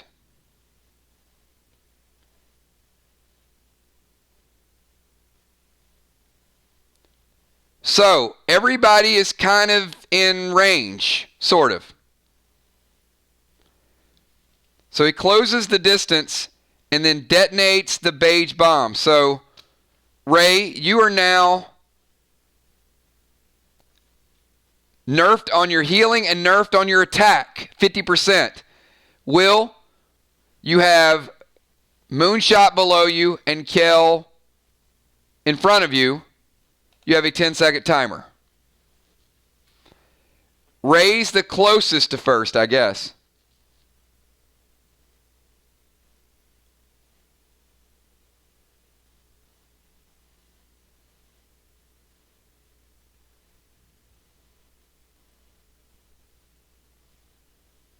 You are not in range of throwing seal smoke.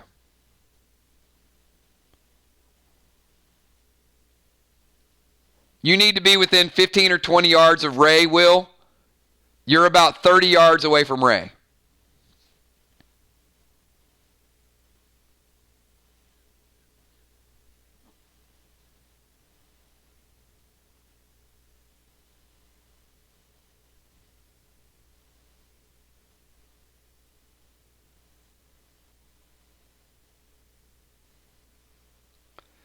Ben, can you reset Will to 6 seconds?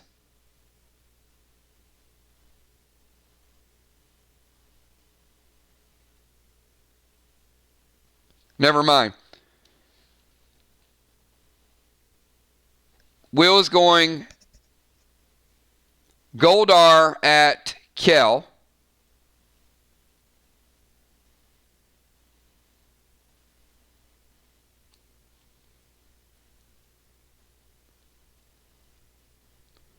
Slightly above 60%, Kel. You're slightly above 60%. You guys want the sound effects? It's like this.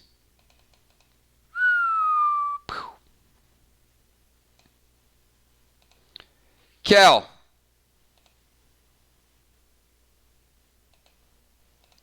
Pick a number, and it needs to be a 4, 5, or a 6.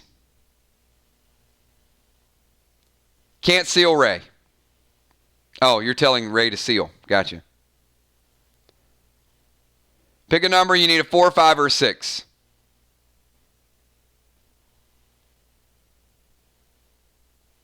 Has to be a 4, 5, or 6. Sorry.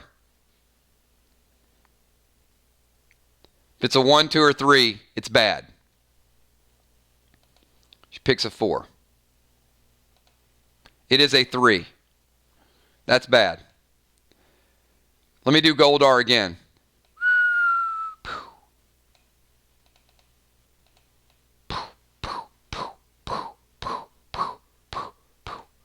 All right, Kel.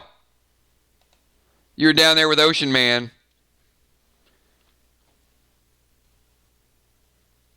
You're slightly above 55%. Kel, it is now your turn. You got end zone. You got end zone seats.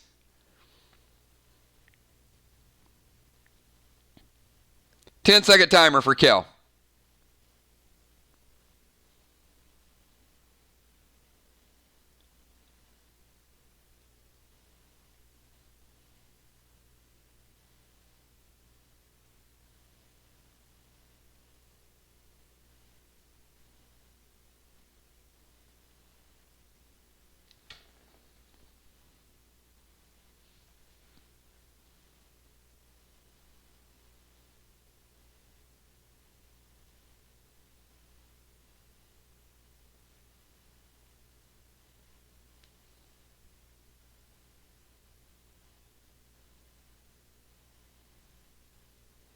All right. She's going to detonate, Will. And I'll tell you what she's doing.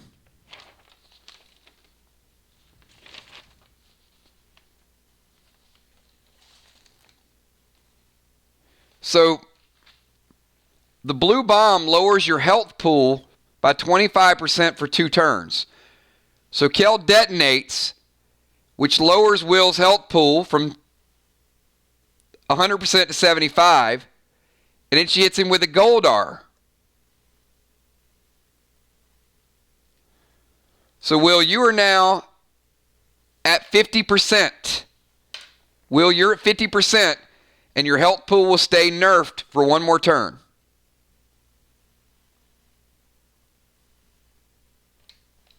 Ocean Man, 10-second timer.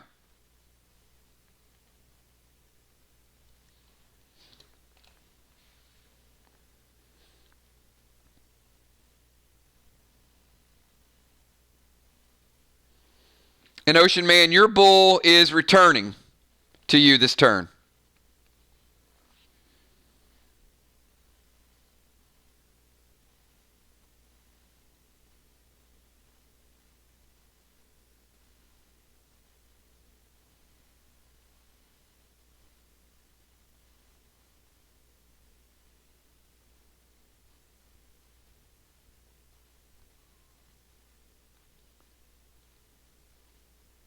Yeah, she did throw the Goldar. That's what hit Will for 50%.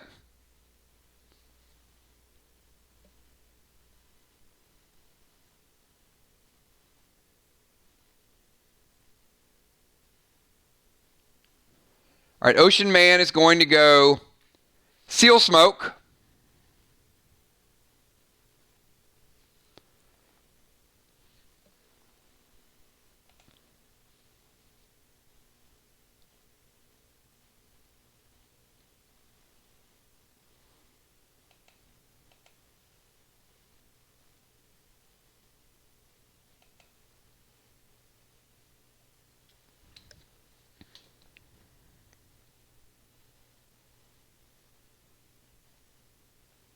All right, you are at 30 yards, Ocean Man. So you can't Seal Smoke and Goldar.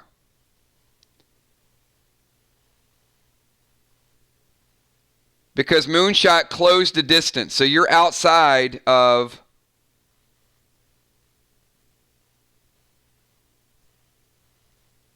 Yeah, if she detonated both, then his health pool went down too.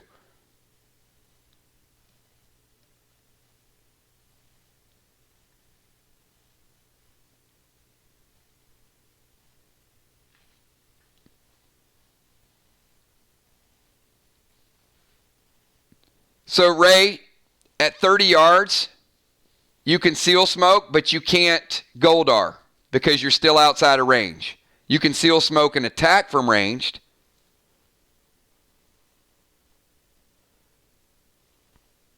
All right, so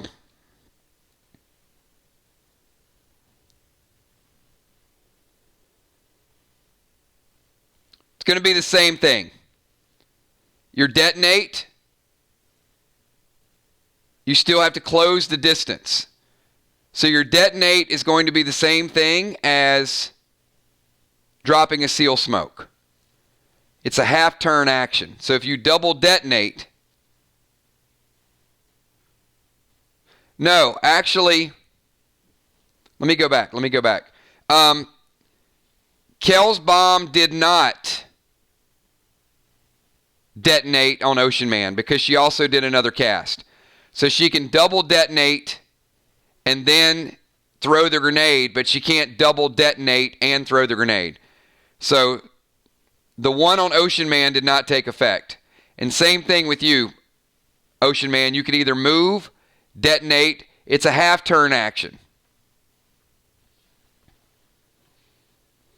So if you double detonate, it's going to be like double casting, double summoning, double smokes.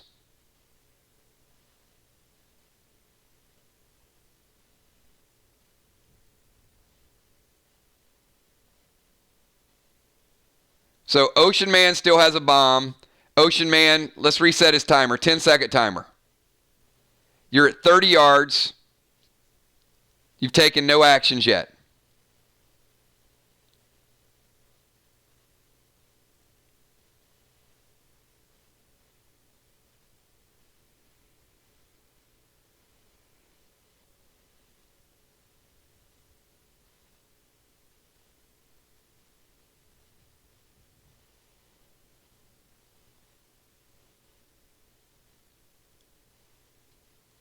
All right, a pigeon is not going to do anything to him. Pigeon is going to retrieve your item, your armor, which I don't think you've lost yet.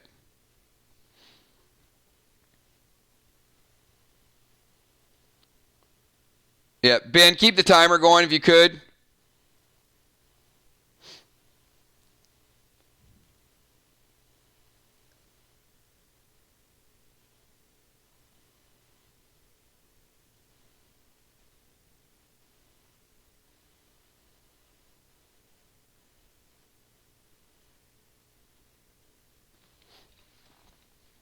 Now, you can Seal Smoke and take an action, which I recommend.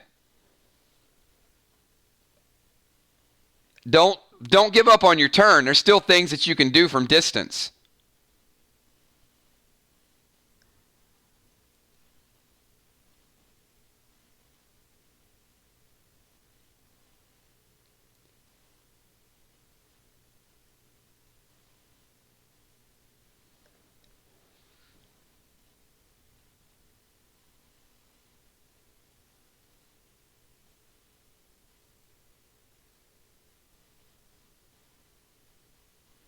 So you can seal smoke and shoot a ranged weapon, or you can seal smoke, close the distance, and shoot a pistol.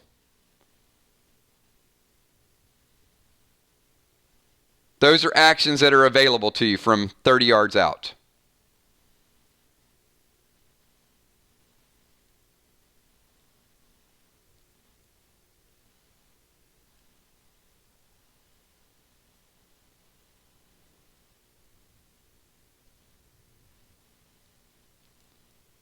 All right, he's going to seal smoke and fire Wargo. All right, so he's sealing, and you're firing Wargo, I'm assuming, at Moonshot, because that's the only person that's in range. All right, seal smoke and Wargo. His bull returned. Moonshot.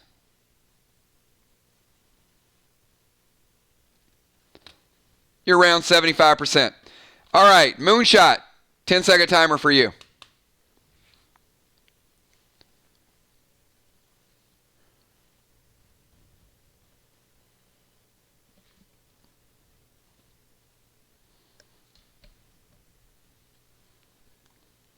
Your bull charges back in. Ray, you take another point of armor piercing, so you're down to 3 armor piercing. 3 body health, sorry.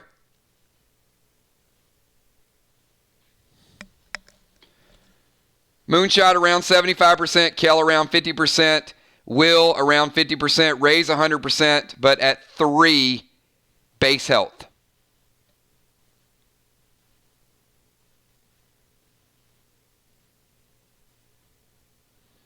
All right. Moonshot shoots an AP arrow at Ray. Ray has seal smoke.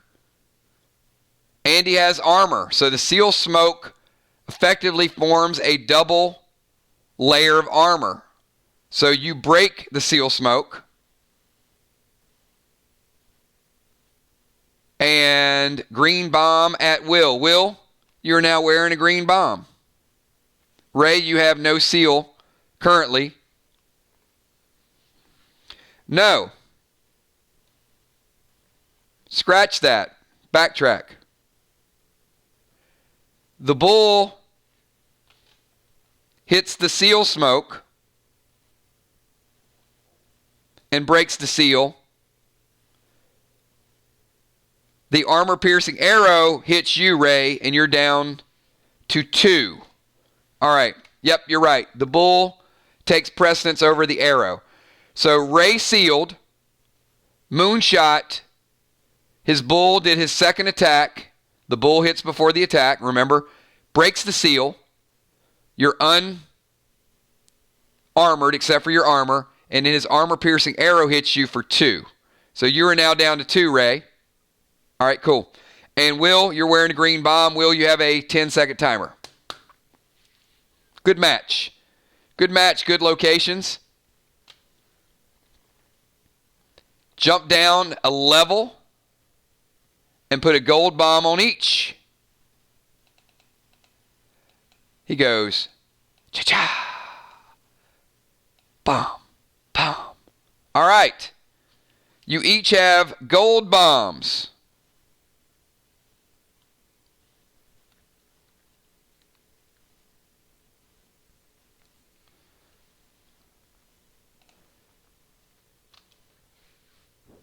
Kel, 10-second timer.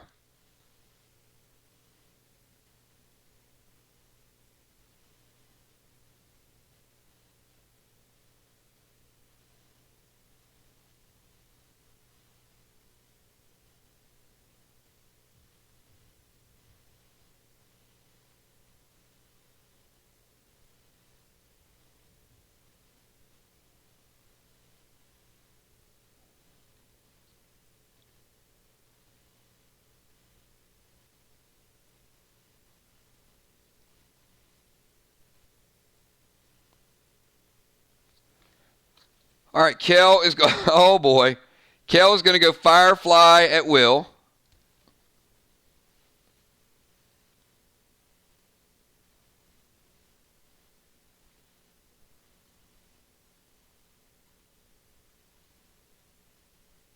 And brace with red plasma.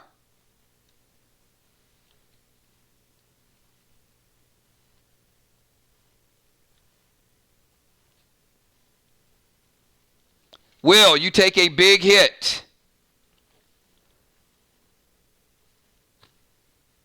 You are below 25%, Will. You're below 25%. You'll get your health pull back next turn. Ocean Man, 10-second timer.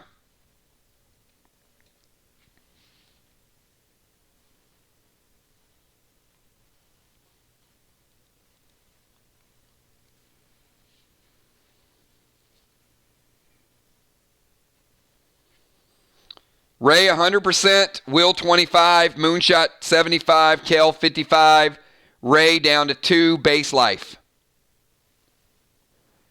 Ray's going to summon Firefly at Moonshot, rush and detonate bomb on Kel. All right, yeah, it's a lot of actions again. So you can Firefly and detonate.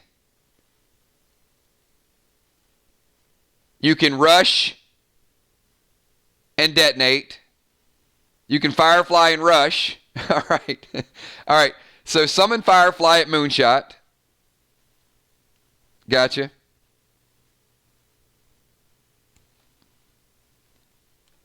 Moonshot, you take some damage from Firefly. And detonating the bomb on Kel. All right. This is going to get crazy here in a second. Moonshot, it is now your turn. You are feeling a little bit of a sting from the Firefly.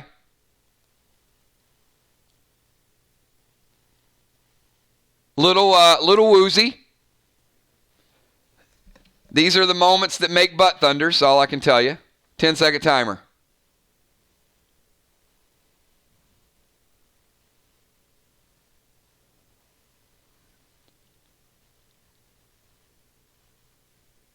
$30.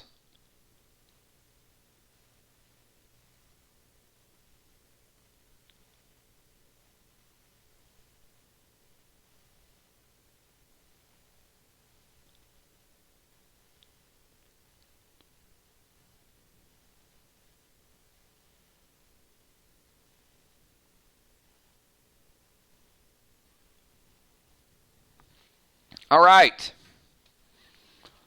Moonshot.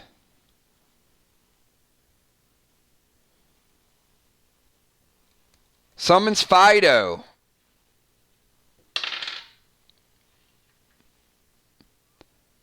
Moonshot.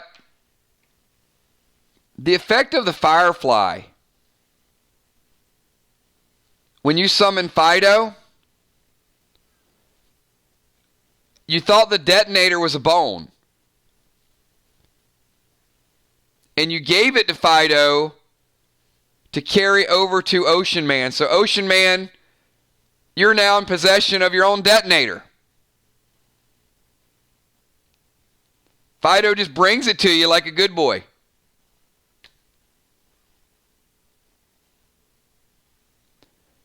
Will, it is now your turn. You have a 10-second timer.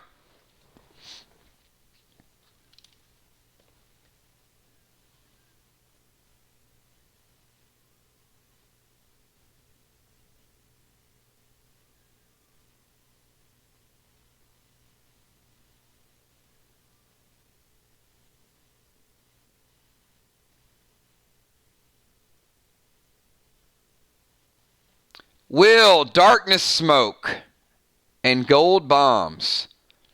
Will, you're a little woozy too from that Firefly.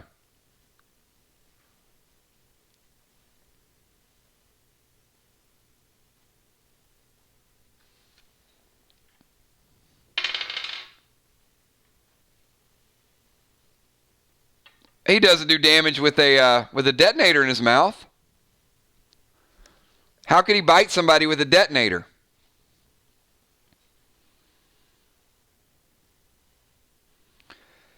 Will, you're getting ready to pull out that darkness smoke. And you start having flashbacks of the old ball coach and Tim Tebow. And Will jumps down and starts trying to, he's trying to pull the goalpost down. I don't know what the theme song is for the Florida Gators, but Will is having a good time right here on the goalpost. In fact, Will, you're hearing your own song. Goes a little something like this.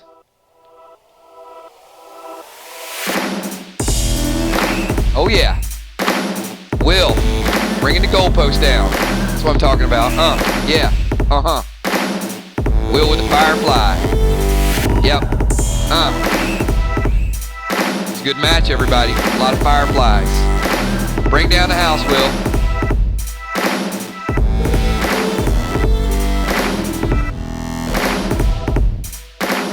All right. Will is rocking the goalpost currently.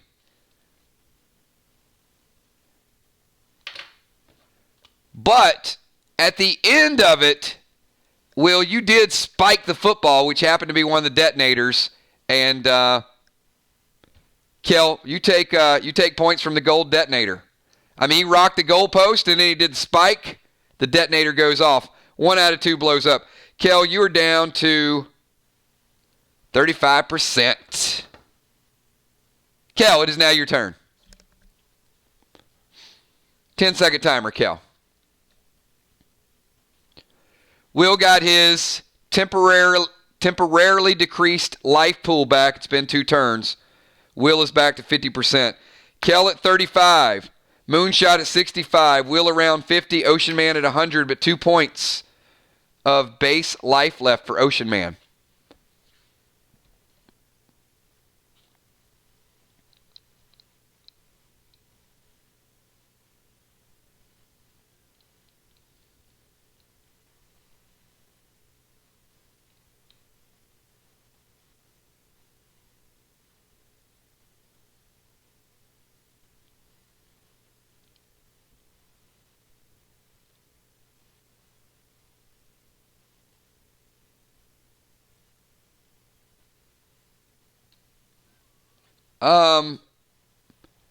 I don't think you're allowed to throw 2 grenades, Kel. Would you like to pick one? She's making the rules up as she goes. She's like, you know what? You guys been throwing 1 grenade for 3 months, but tonight it's tag team, so I'm allowed to throw 2. You can't throw 1 grenade for each partner you have. Come on now. Pick a grenade, any grenade.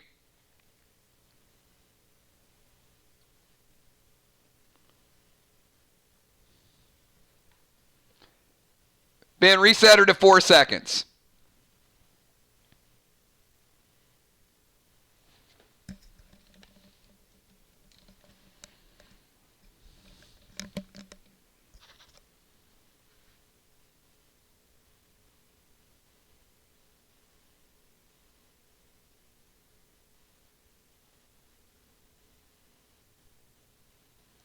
All right, here it is, everybody. The first time that we've ever seen it. What's it going to do? I don't know, Will. Will's up on the goalpost. Butt thunder time. That's right. Purple grenade. Just pulling out the pin. Getting ready to toss. You ready, Will? It's about to go down.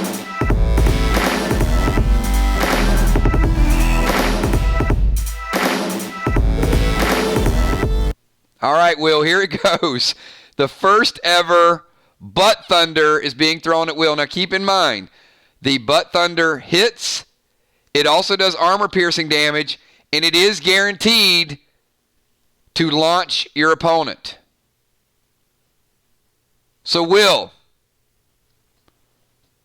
you might go straight up. You might come straight up. Oh, that would be some serious butt thunder like that, wouldn't it? Or you might get like, oh, what if you get butt thundered like that? This is going to be painful. Will, pick a number 1 to 3.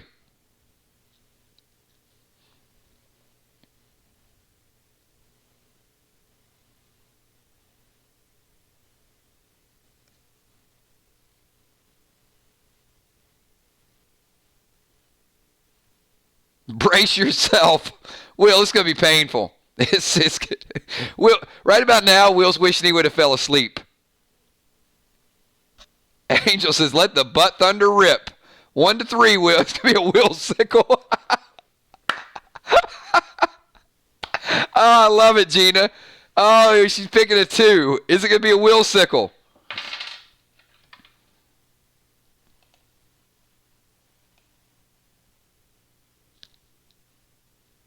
Explosion happens. Which way is he going to come down?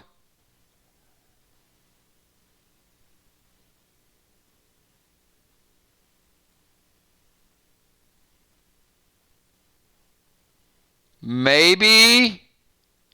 Oh, I think he's... Will sickled! Oh, he got Will sickled.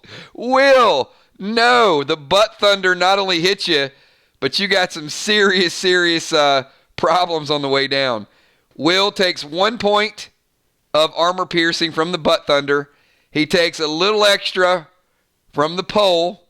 Will, you are down to 20%. 20%, Will. Ouch. All right, Ocean Man, it is now your attack. We got a Will sickle, everybody. Ocean Man, 10-second timer. Kel's at round 35. Moonshot, 2/3 of his life. Will is 1/5 of his life pool. And you are at 100%. So 10-second timer for Ocean Man. Will has went purple cube, rocked the goalpost, and now he got Will sickled.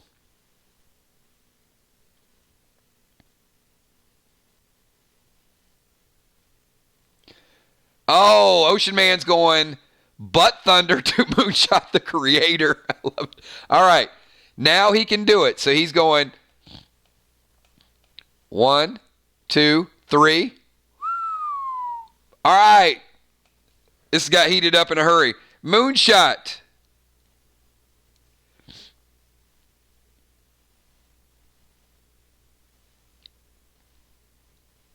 You just got BT'd 7'd.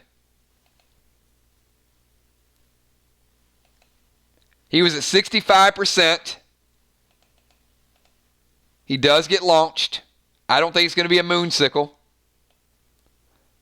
But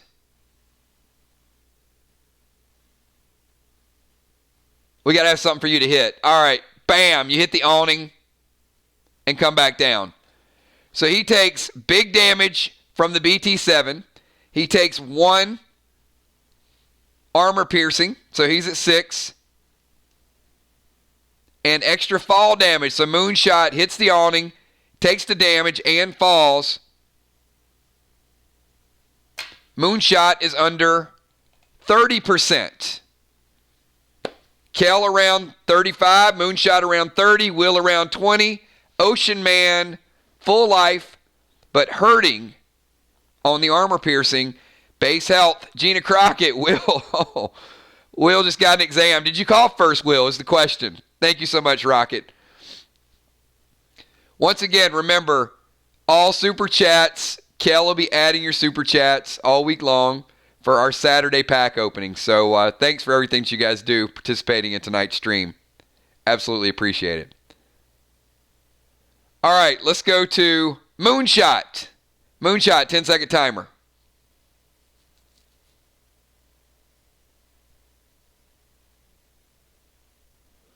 No, Ray, the butt thunder does damage, launches them, and does armor piercing. 20 yards from Will, 25 yards from Ray, maybe? Both are within range.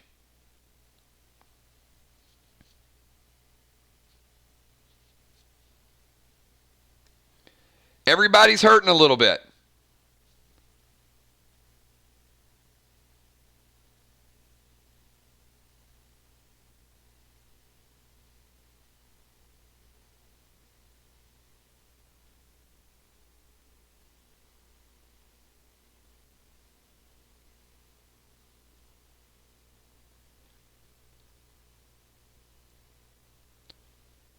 No, right. It hit Kel. She's at 6.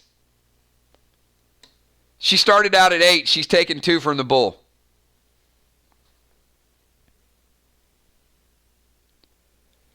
Ouch. Angel. Will's new name is Skidmark. I was kind of partial to Will Sickle, but yeah, that's pretty rough, Will. A lot of new nicknames. All right. We got, appreciate that, Angel.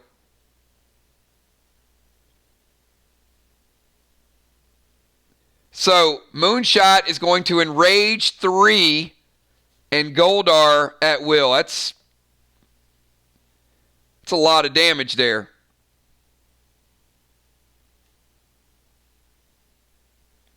All right, Will, enrage 3 and a Goldar.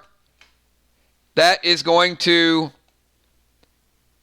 finish off your last 20%. You have taken lethal damage. That is a little bit of overkill.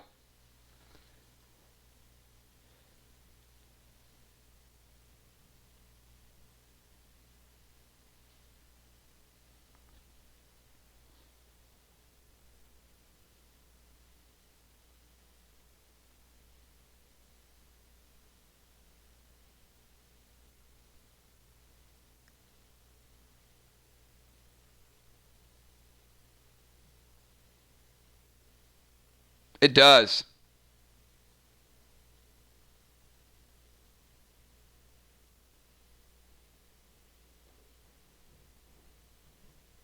It doesn't work on armor piercing, but it works on everything else. Will is rezzing. He's back in the fight, everybody. All right, Will. 10-second timer. He used up his enraged 3. Moonshot at 30%. Kel about 35%. Will is back in the battle.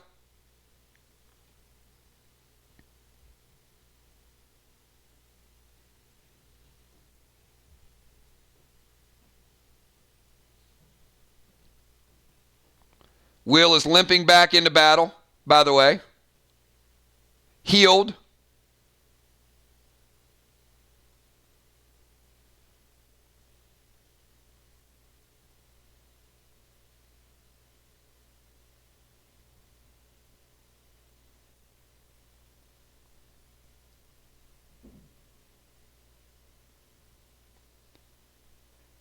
All right, Will is within range. So Will is throwing Seal Smoke here. Smart move. Check this out.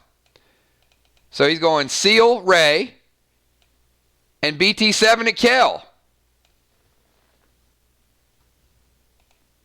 Nice move. All right, Ray, you are sealed.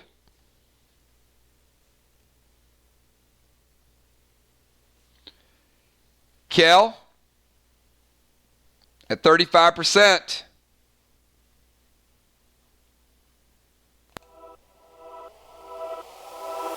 All right, Will. Need a big hit.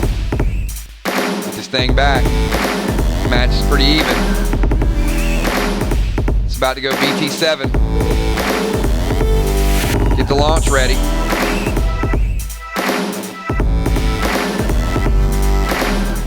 All right, Kel. You get hit big from the BT7. Same thing. You take fall damage. Your armor piercing puts you down to 5.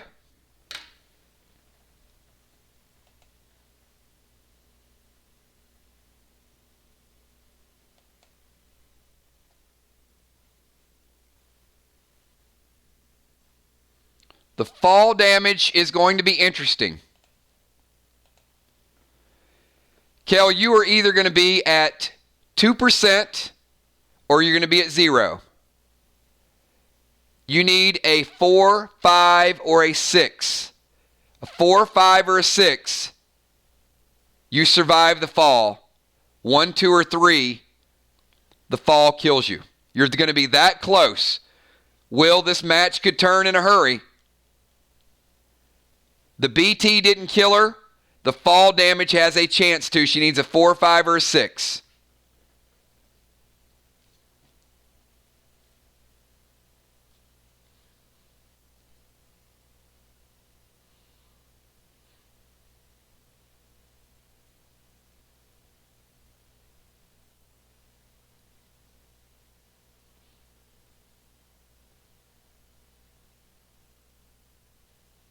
She picks a 3. Oh, and it's a 5. Kel is hanging on for dear life. That could have turned the tides right there. Is this the Butt Thunderdome? This is. We got some battles going on. Kel is at 2%, Will. She is holding on for dear life. Just took the damage from the BT7. Moonshot. It is now your go. You have a 10-second timer. Will just rezzed. Moonshot is sealed. Moonshot is hurting. Kel is hanging on for dear life, everybody. 10-second timer for Moonshot. This is going down to the wire. We got an epic conclusion. We've already seen fireflies and BT7s all over the place.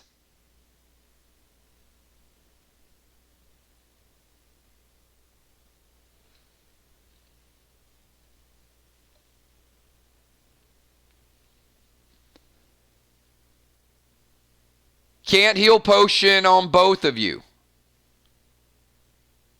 Potion is yours. You can move back and take the potion, or you can move back and attempt to heal Smoke.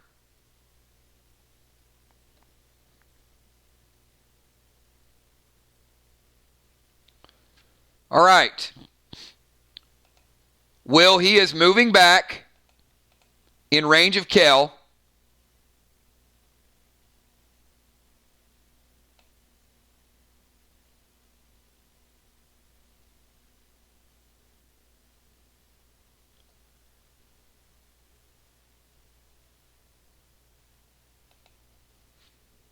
Hold on 1 second.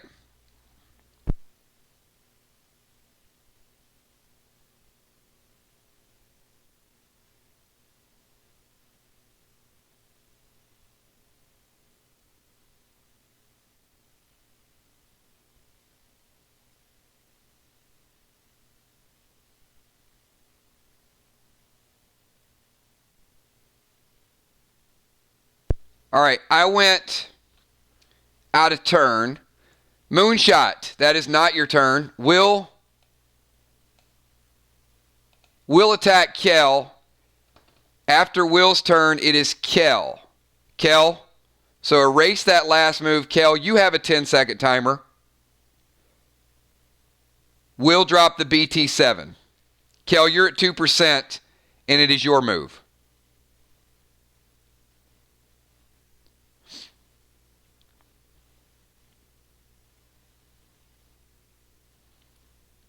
Hey, it's tag team, everybody. We all got to get a little practice, right? It's gonna take me a night, I think, to really get used to the turn flow and everybody's alternating.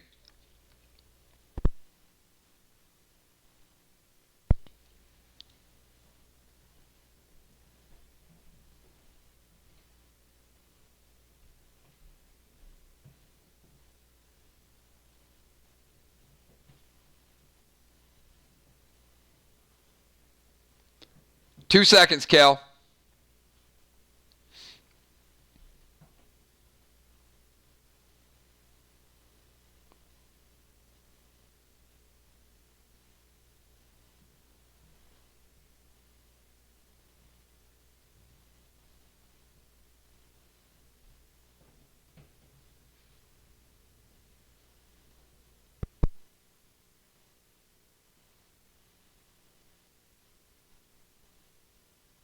All right, she is summoning Fido at Ocean Man.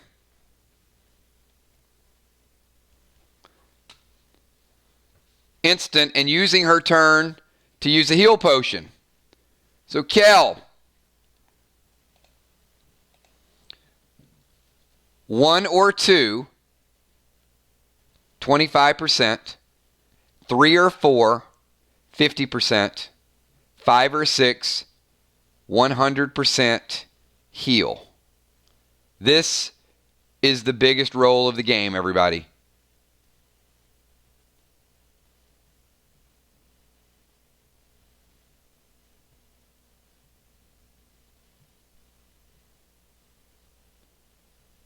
She picks a 3. It is a 5. She is going back to 100% health. 100%.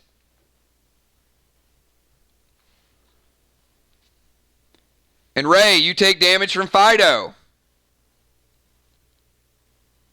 First time you've taken... Actually, Ray, your seal is broken.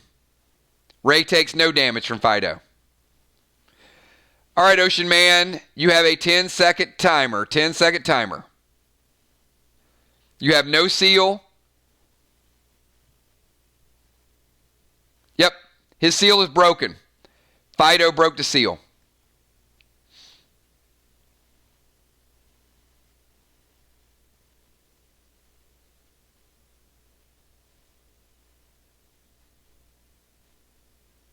You don't even need to warrior charge.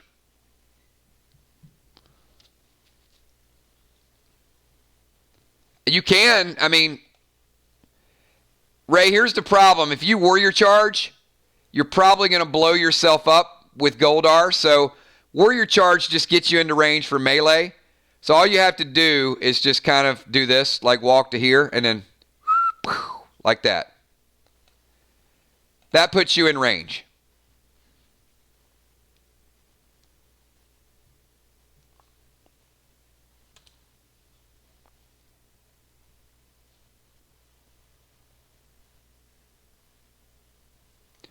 Oh, now that's a whole different story.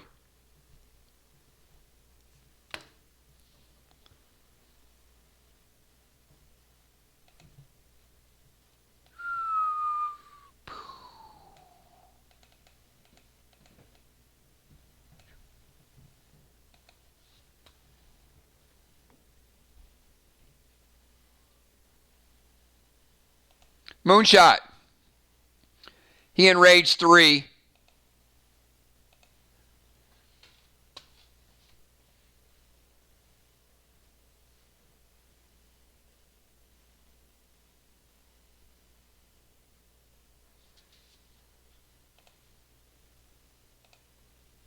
Hold on.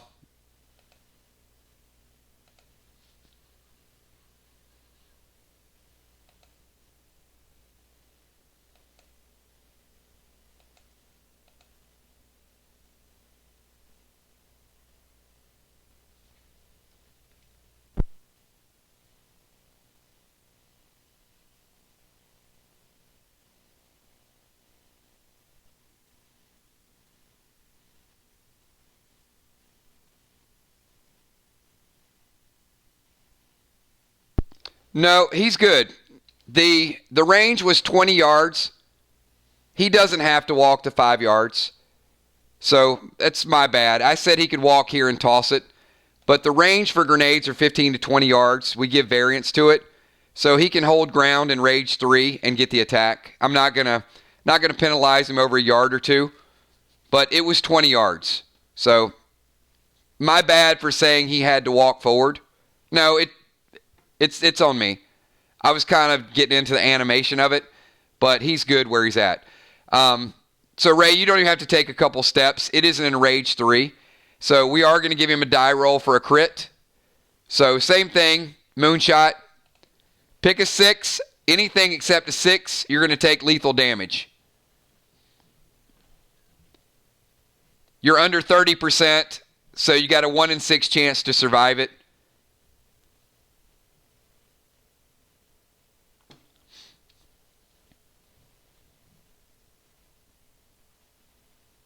He picks a 2. It is a 4. Moonshot is down for the count. So we've had Will has taken lethal damage. Moonshot has now taken lethal damage. Neither team can res at this point.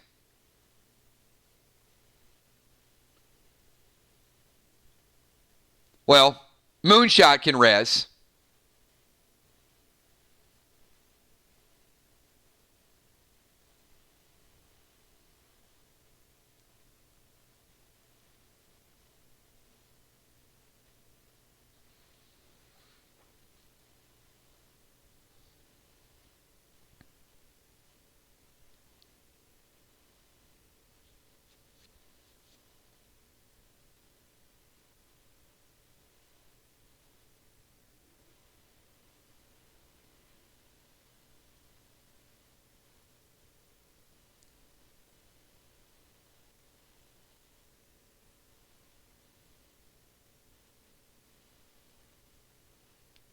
All right.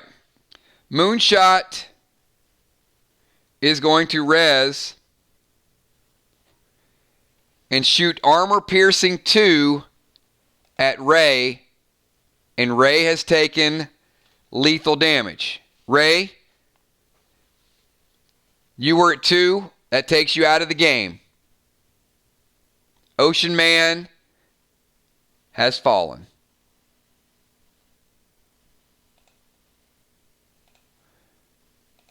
Will is in a 2 versus 1 situation. However, Moonshot just rezzed, and he will be between 40 and 60% of his health at rezzing. Kel is at 100%. Will, you just rezzed as well. So currently you are between 40 and 60% as well.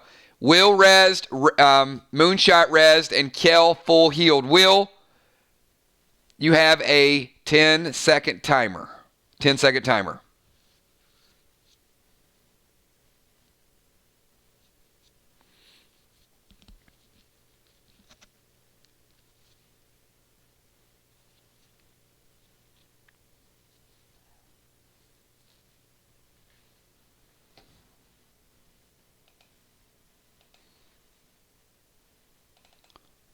All right, he is going to summon Hawk.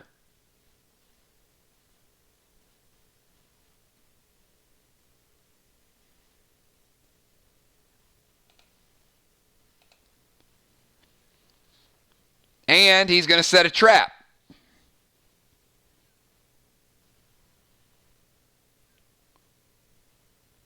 So, Moonshot, list all 3 of your weapons in chat.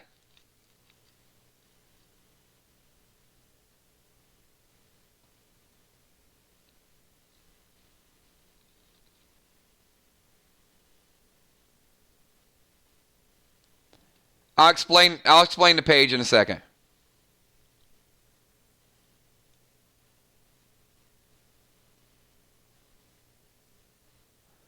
All right. 1 or 2, you lose the AP blade. 3 or 4, you lose the eagle bow.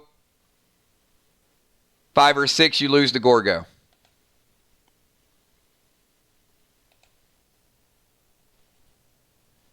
Starting to wish you had some Elysium tape now, aren't you? Yeah, that's what I'm talking about.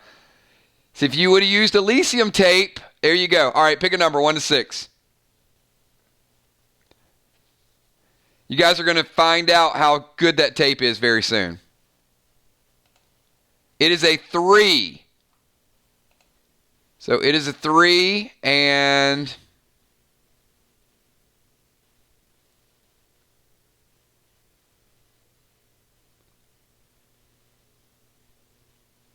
where did you go? What'd you list? Is that your eagle bow?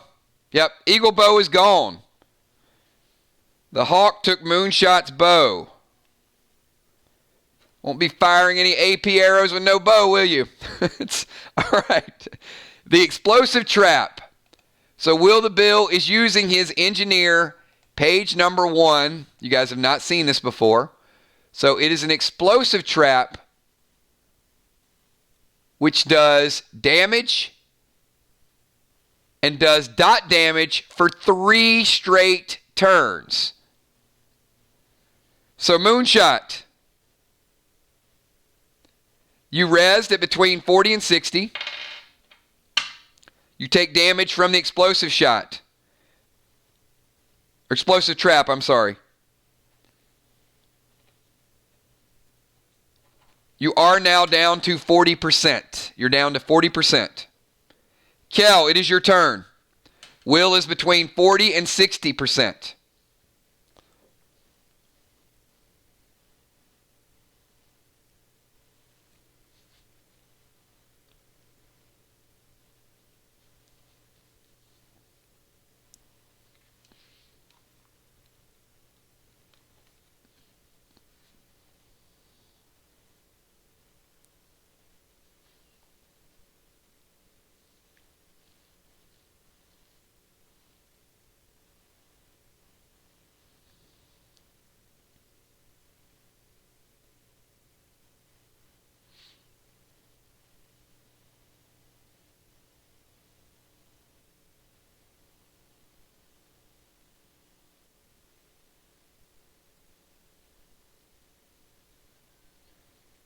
Kel is going at, what is this?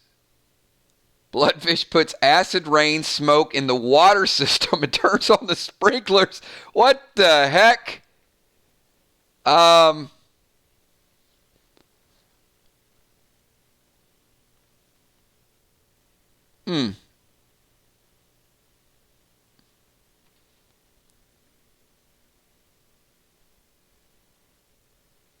Will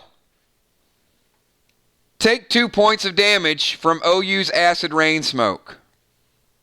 Moonshot, take 2 points of damage from acid rain smoke. And Kel,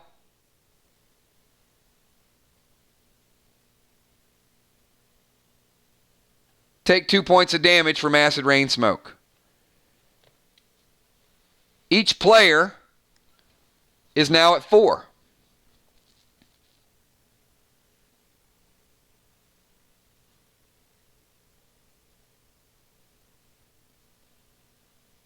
And Kel goes a second acid rain smoke on Will. Will, between Bloodfish's acid rain and Kel's acid rain, that knocks you down to 2 base life.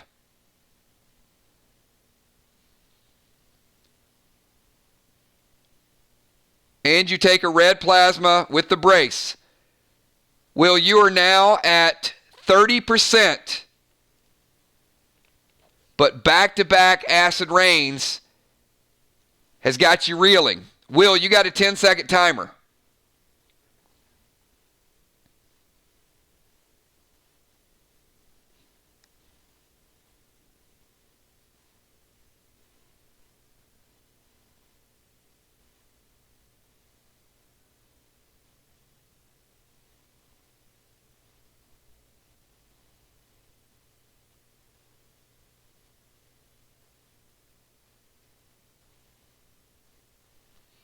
All right, Will is going revive and BT7.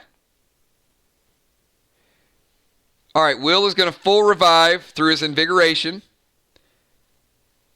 And BT7, he can. His No, he can't. No, he can't.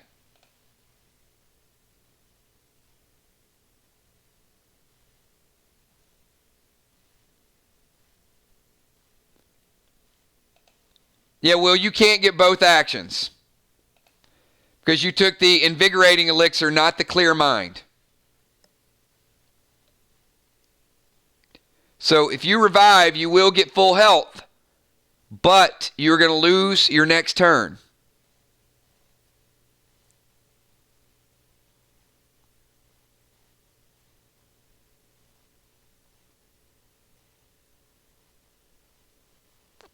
So reset his timer to 10 seconds.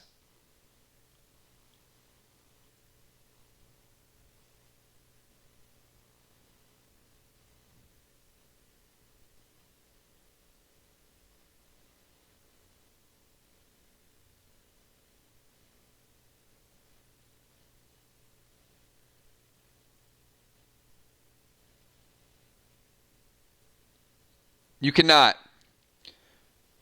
Your healing ring is a turn as well.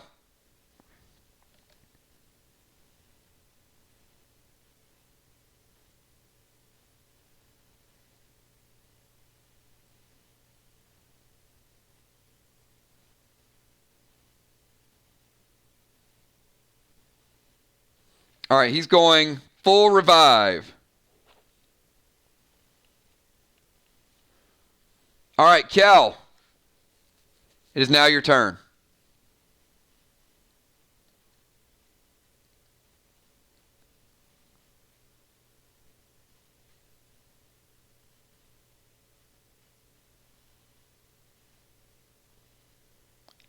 Yes, it is.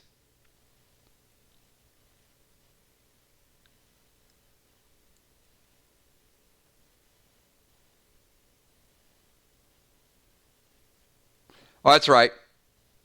No, it is Moonshot's turn. My bad, because now that there's one player.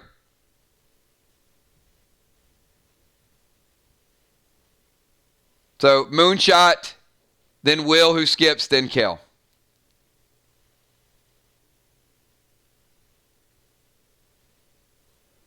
Will is fighting to the finish, everybody. 2-on-1.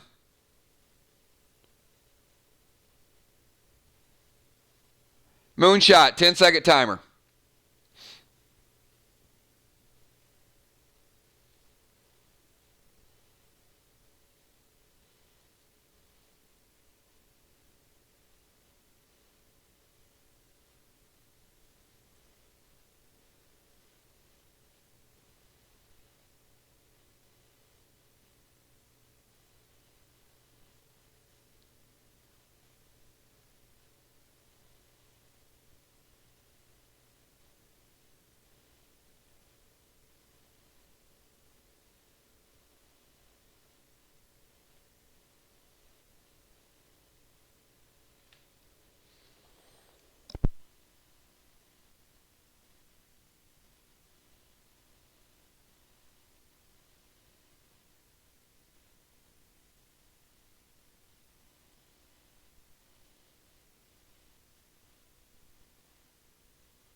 You can't do both. You can't take the potion and throw a grenade unless you don't have Clear Mind Elixir, correct? Or you don't have it preloaded in a mask.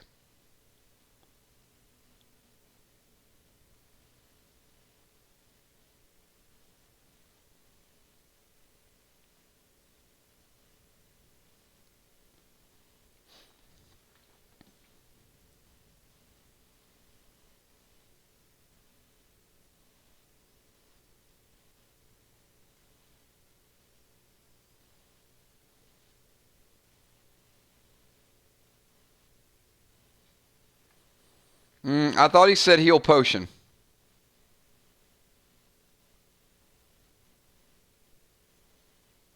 No, he said heal potion.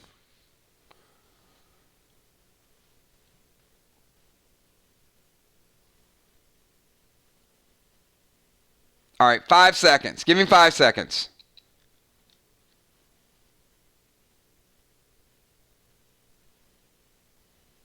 Goldar. All right.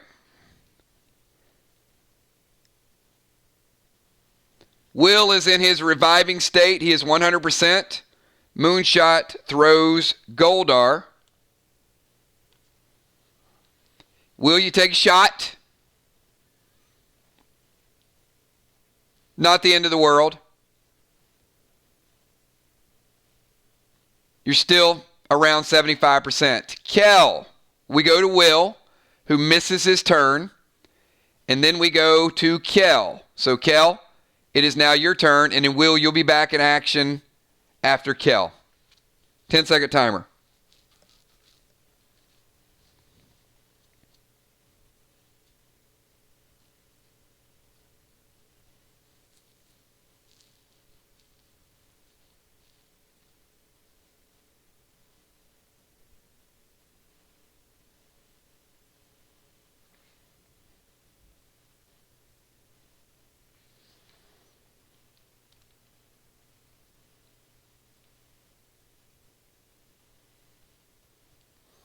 All right, she is going in Rage 3 and then going with the BT7, Will. So this is going to be a big hit. But, get it? Will, you are at 2 base life because of the back-to-back acid rains. You're going to take 1 base life from the BT7, which is going to put you at 1. You are going to be launched again.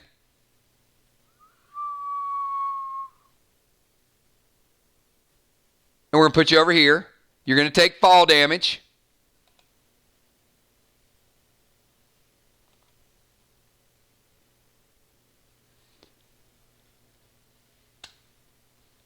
And Will, you are going to... Tim Tebow jumps in front of Will to distract Kel. So, Will, you're going to take slightly less damage than you would have taken. But you're still going to take damage. You're right. It's a good call, Father Ron. Your base damage is healed too. Sorry. So, Will, you are back to... You fully healed your base damage as well. So that puts you back at 6, and then now you're down to 5. No, he didn't get acid rain smoke because he revived. He actually got it all back, Kel. However, you and Moonshot got another point of acid rain smoke from Crawfish's acid rain. So, Will, you're going to take some fall damage. You're around 40%. Moonshot's around 40%. Kel is 100%. The base life is important. Will, you're at 5 base life. Moonshot is at 3 base life. And Kel is at 3 base life. Will, you have a 10-second timer.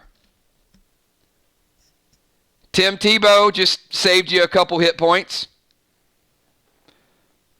Will's right around 40. Moonshot's around 40. Base life comes into play as well.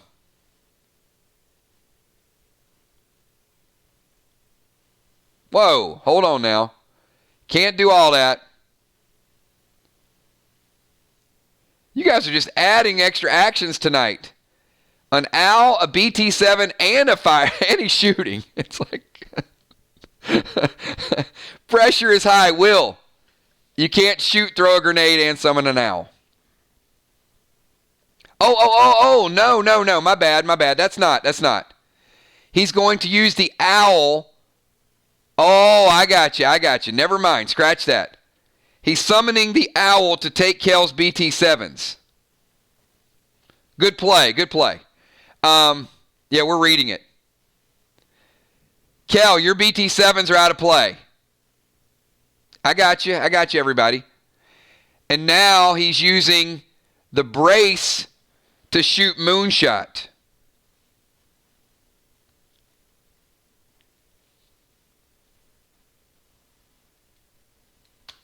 Moonshot. It is your turn. You are less than 20%. And you're feeling kind of funny. Will at 40. Moonshot at 20. Kel still 100%.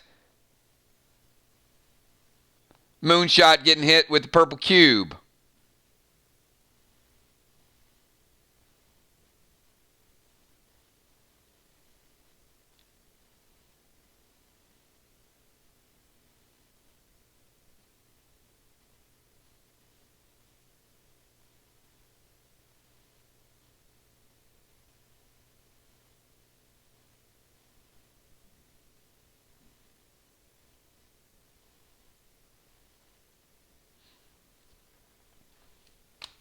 He'll smoke in BT7.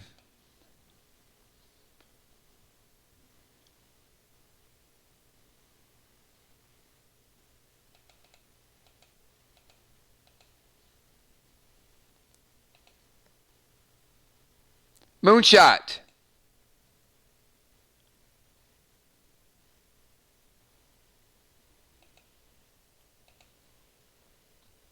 Pick a number. And you need to pick 4, 5, or 6 on the first roll. A 1, 2, or 3 is bad.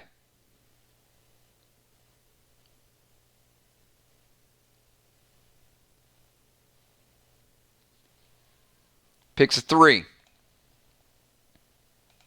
It is a 5. All right. It's a good first roll. All right. Second roll.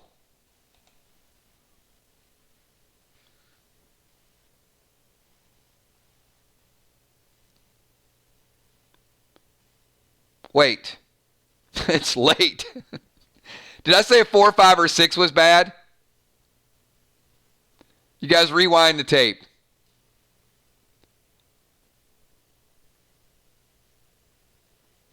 It's been 3 hours, and I'm trying to get through tag team.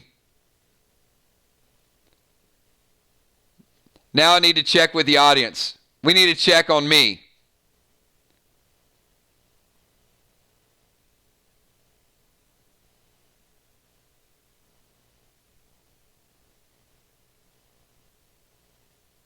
Okay, that was good. All right. Now the second one, you need a 4, 5, or 6. 4, 5, or 6.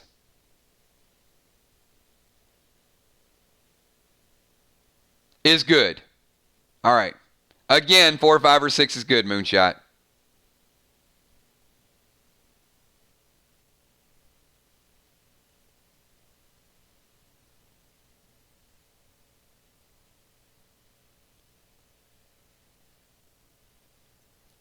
He picks a 3. And he picks a 4. So, Will, I don't know if you can get any more unlucky.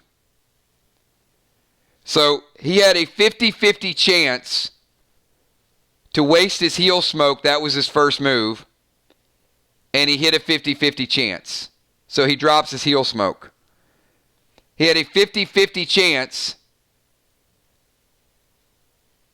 to throw his BT7 backwards and hit Kel, and he got his 50-50 chance and passed that one as well. You saw both die rolls. So either one of those could have not healed him with the purple cube and could have also hit Kel. However,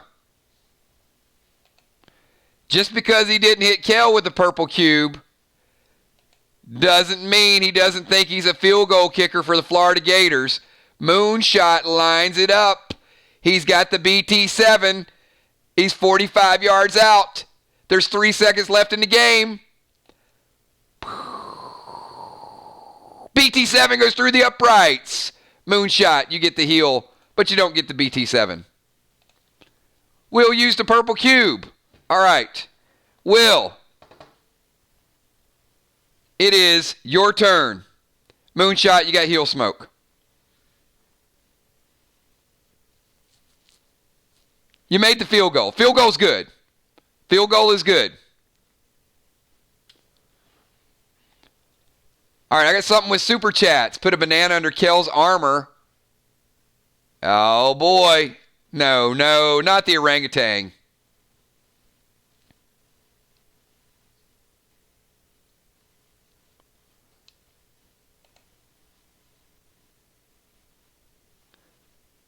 Okay, Will.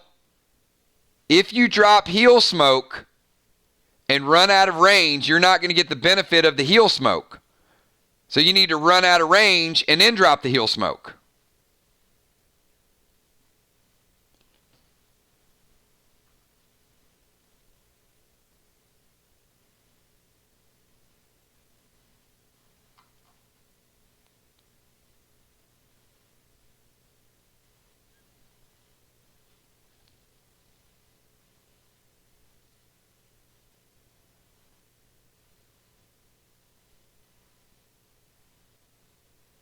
All right, Will is going to run out of range and drop heel smoke. Kel, I don't know how a banana got underneath your armor. My love, there's only you in my life, the only thing that's right. Kel, what? How do orangutans end up in the swamp? Unbelievable. Unbelievable. Luckily, it's not an armor-piercing orangutan. But you're no longer at 100%.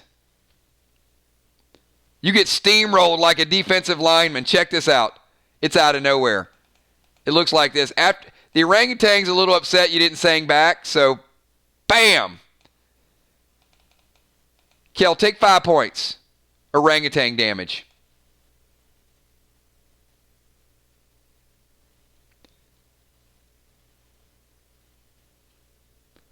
All right. We are getting it back together, everybody. Will dropped his heel. Moonshot dropped his heel. Kel, it is your turn. Moonshot is back to 90%. Will is back to 90%. And Kel is at 90%.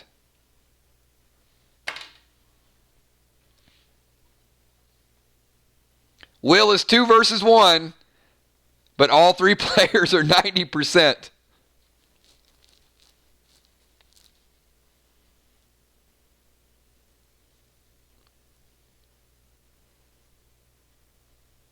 This man will not go down without a fight.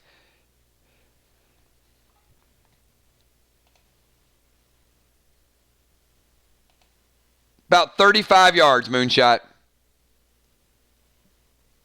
Not really a lot of place to run in a stadium.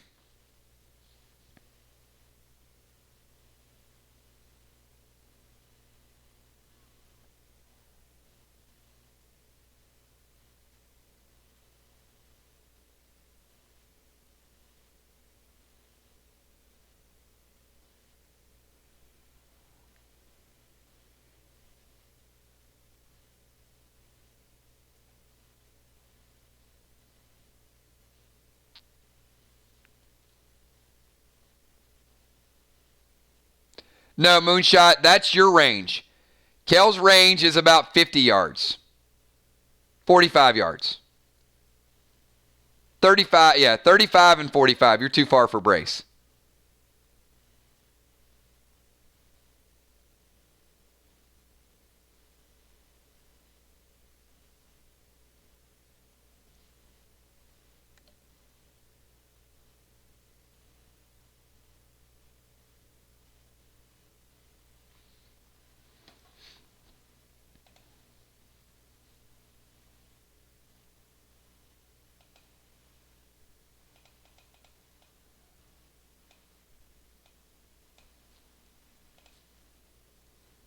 Chuck just showed up to watch the game. Just saying, he's there.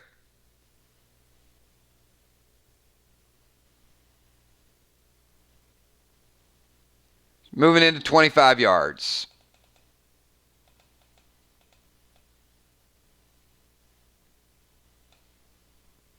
All right, Will, 10-second timer.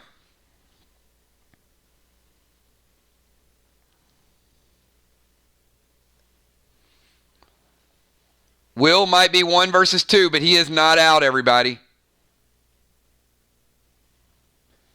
He is going to summon the bull to Kel. Kel's going to take you down to 2. And he's going BT7 to Moonshot. You are out of range for the BT7, Will. You're 35 yards from Moonshot. 25 yards from Kel.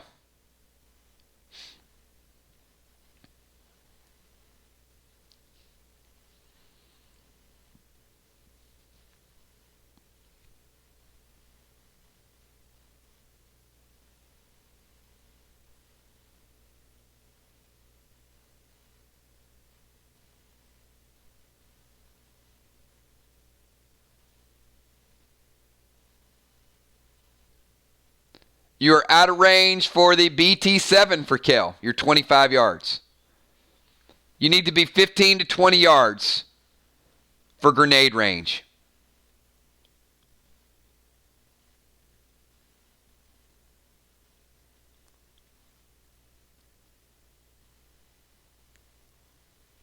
So,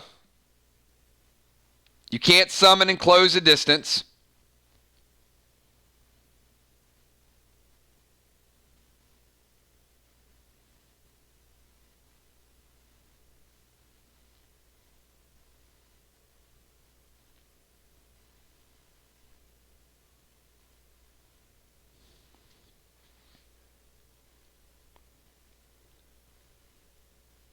All right. All right, so we're going to switch it up. Kel, you're back to 3. Moonshot. You take the bull by the horns. Now, Moonshot did just heal. So he got 50% of his health back and 50% of his base health back. So Moonshot had titanium. Moonshot's back to 5. Now you're back to 4 with the bull. Kel, you take brace damage. Put you down to 70. And you're feeling a little, little woozy. Moonshot, you have a 10-second timer.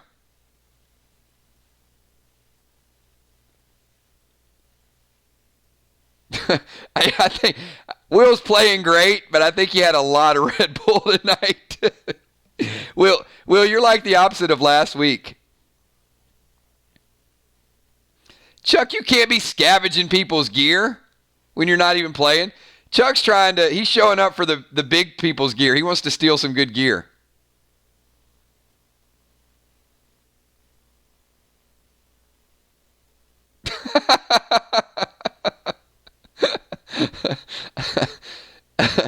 Crawfish, I tell Chuck that Kel is really caring from crawlies, and he goes nuts after Kel's and calls her to lose her turn. We'll get back to Kel's turn in a minute.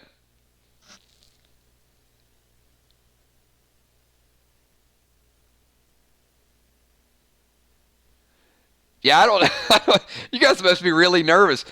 Moonshot has made up a whole new word for pigeon. That's a Macourgian. It's going to be the brand new PDL pet is a Macourgian. What kind of species is that? It's like a pigeon bred with a water moccasin? I don't know. I know it's the swamp. All right, he's sending in the Macourgians at 12 a.m. All right, the homing pigeon goes and gets his bow. All right, Moonshot sends in the pigeon. All right, Moonshot, your bow is back. You can actually use it. It's an instant cast. It's an instant cast the same turn. All right, now that your Macourgian has got your bow, what would you like to do with it? We'll give you 5 seconds.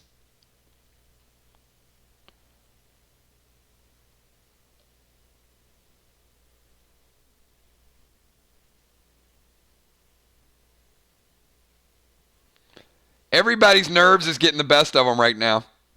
This is great. All right, Will. He's chilling you out. So, Will, you've been hit by a chill arrow, so you're going to get half your normal actions. Will, you got a 10-second timer.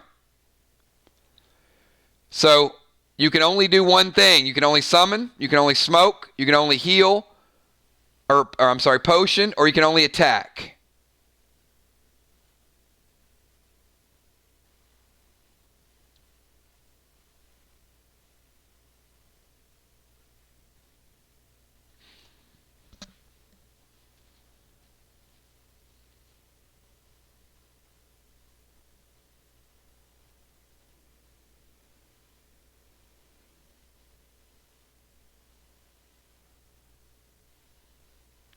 All right, he is going to go Seal Smoke. All right, Will is... no, you cannot Seal Smoke. You sealed Ray earlier. Can't use it again. 5-second timer for Will, please. Speed timer for Will. He already used the item.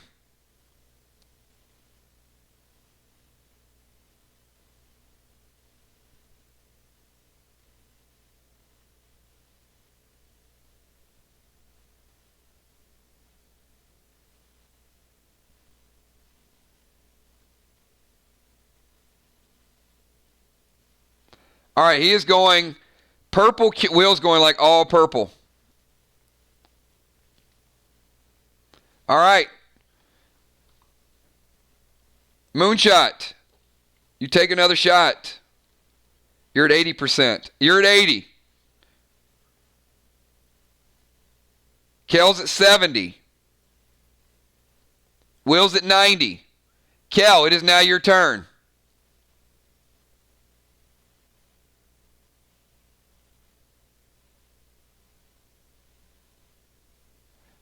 And never mind, you're not in range. Will, you're 35 yards. You're not in range. You guys are killing me, man. You got a chill smoke on you, and you can't even move and attack. So, yeah, scratch that. All right, give him 5 more seconds.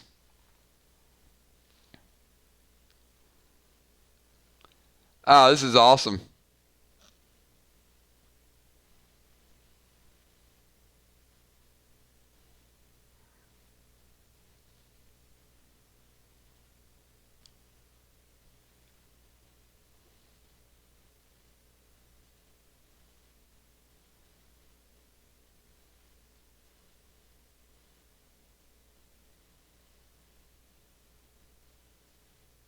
Time smoke.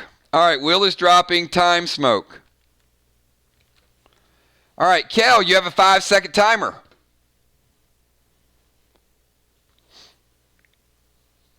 That's all right, Will. Now you got 20 seconds. 5-second timer, Kel. Quick timer, everybody. 5.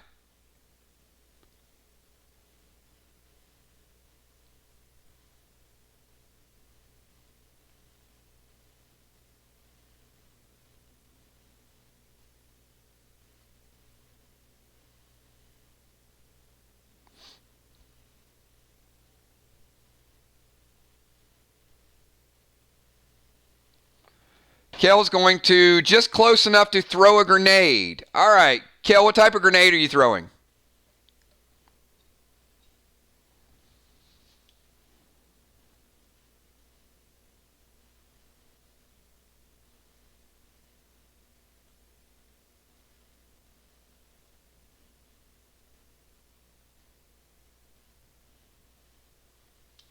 Goldar. All right, Kel. You need a 5 or a 6. You now have a lingering effect. You got hit with a firefly earlier. You got hit with a purple cube last round. So certainly this is escalating. So I would suggest a 5 or a 6.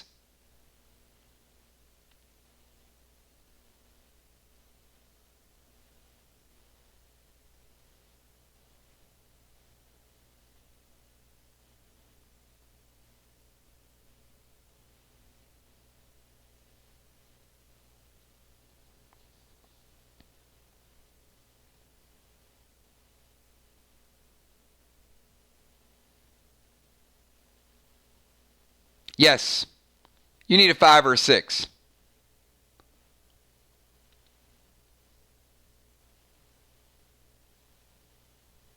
She picks a 3. And it is a 4. Moonshot, pick a number. 1 to 10.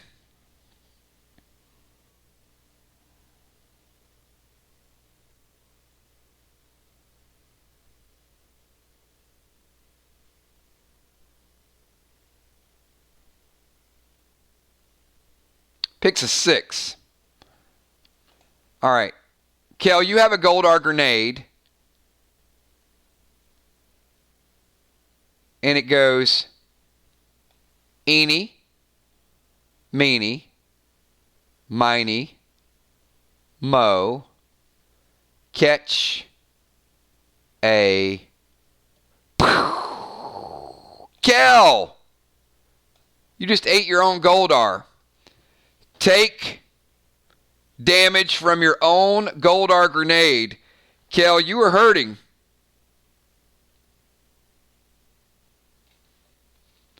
Kel, you're at 40%. Will, it is now your turn.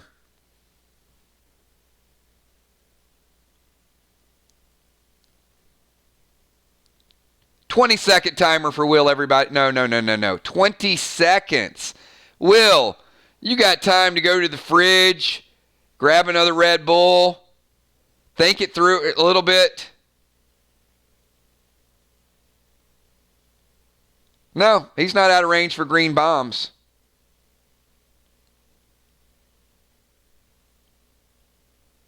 He can green bomb at any distance. Will goes double green bombs.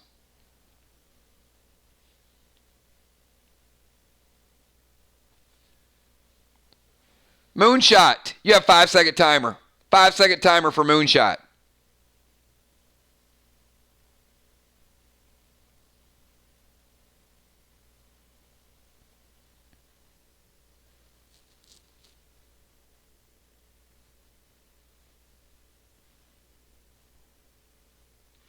All right, he's going to move up and throw Goldar. You move up to about here. Moonshot.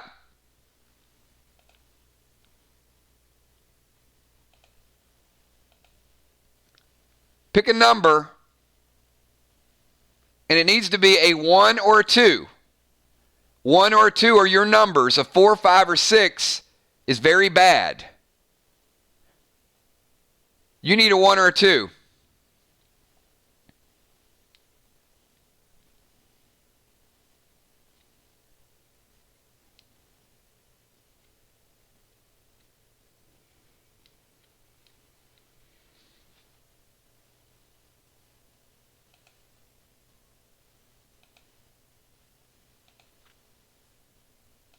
Oh, and he gets a 1. Oh, my goodness. Are you kidding me? He had a 33% chance. You have to pick because Will hit you with a purple cube last turn. Oh, my goodness. Because if that would have been any other number, you would have dropped that grenade where... No, that was last turn. He hit Kells and he hit you. He went back to back. But that's okay. That's what you guys got me for. Yeah, if that would have been anything but a 1 or a 2, you would have dropped that grenade like right between you and Kel, and both of you guys would have taken damage. That's how good of a roll that was.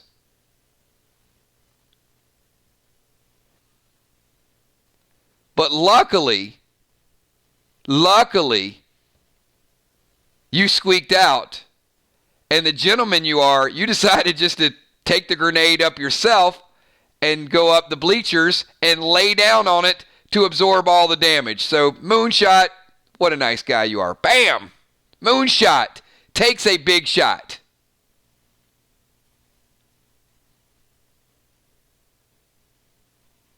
And he just got moonshotted again. Every time I get your character, you get moonshotted like right off my screen. I don't know what it is. Now I got to retrieve you. See? Every time you do that, I have to retrieve you. But luckily, we have you here. Saved.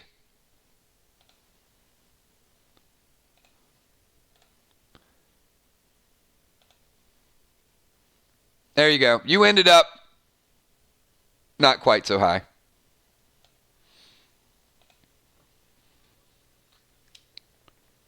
Moonshot with even more grenade damage.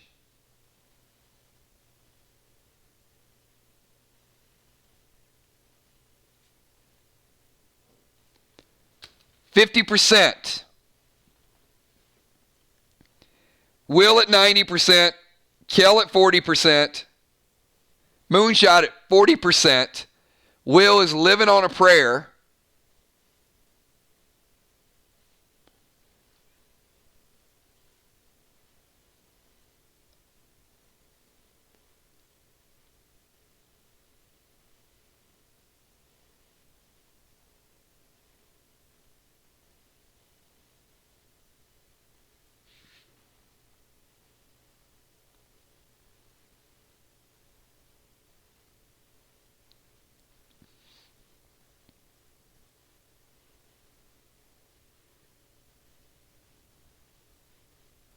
1 second.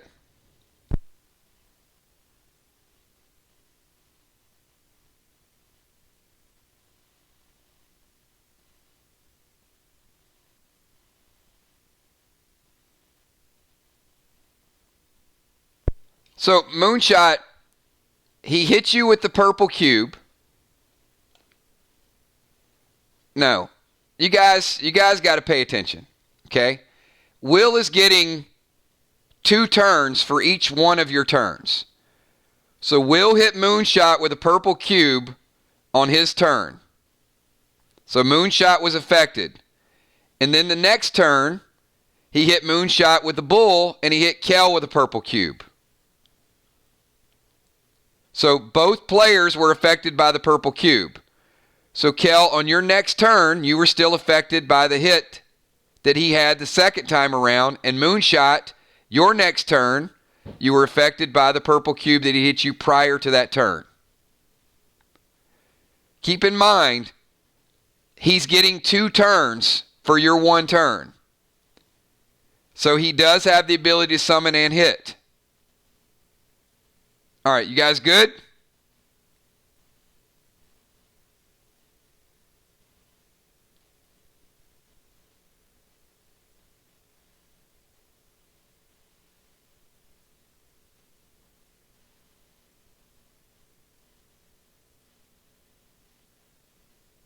All right. Now, where were we? Kel, it is now your turn, and you have no effects of the purple cube. You're back to a normal state. Moonshot will be back to a normal state as well after Will gets another turn. 5-second timer for Kel. 5-second timer.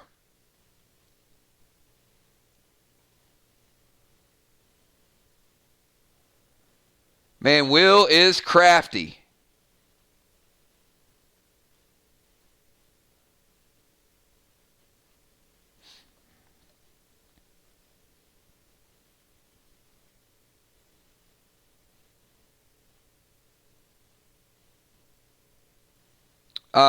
No, but you can shoot him with a brace with red plasma. All right. Will, you take red plasma. It hits hard because that's what red plasmas do.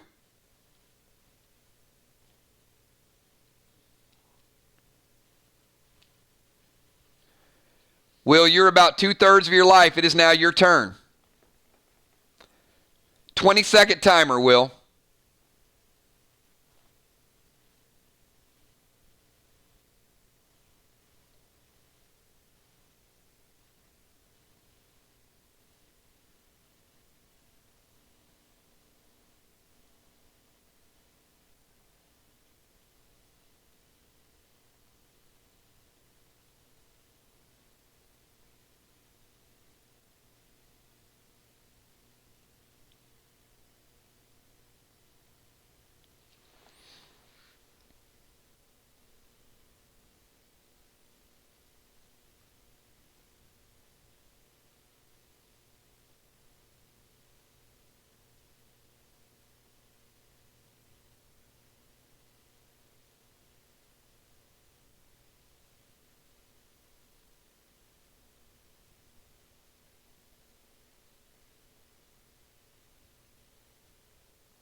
Close the distance and detonate green bombs. All right.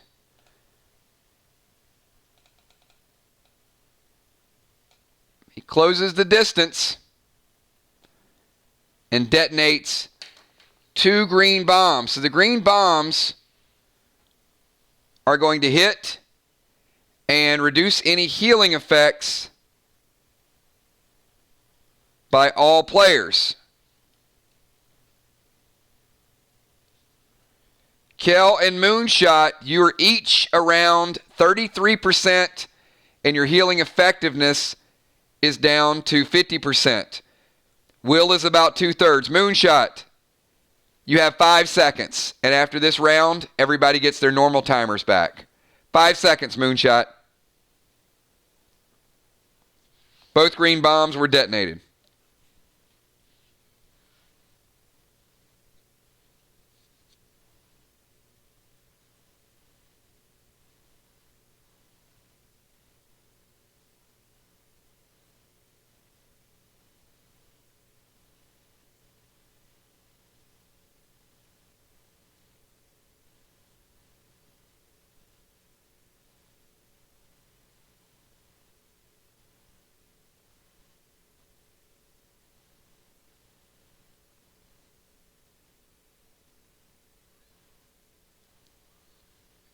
All right, Moonshot is going Thrill Smoke.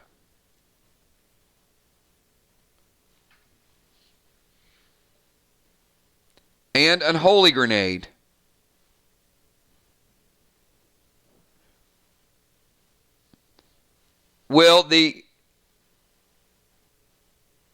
Yeah, you're fine.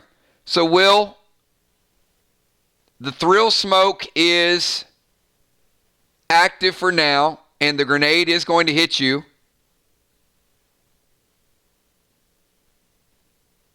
With unholy damage. You have a 10-second timer to react.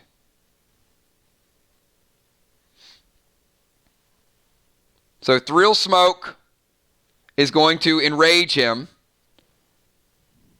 And then the Unholy is going to hit you.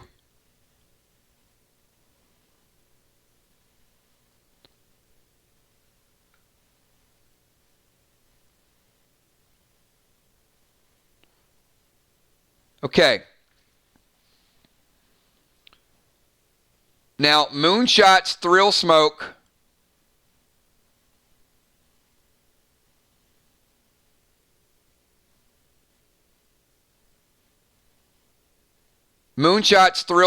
is going to go into effect, which means the grenade is going to hit you for X damage. It's going to take you down below 50%. The Unholy Grenade is going to hit, and when the Unholy Grenade hits, it is going to absorb your Thrill Smoke, Will. So your Thrill Smoke is going to get absorbed for this turn. So you won't get a multiplier on the brace damage, but Kel will get hit with yet another purple cube. I think that's your third purple cube that you've used this match. So it won't enrage. Kel, you are below 20% and you are under the effects of purple cube. Will is under 50% and Moonshot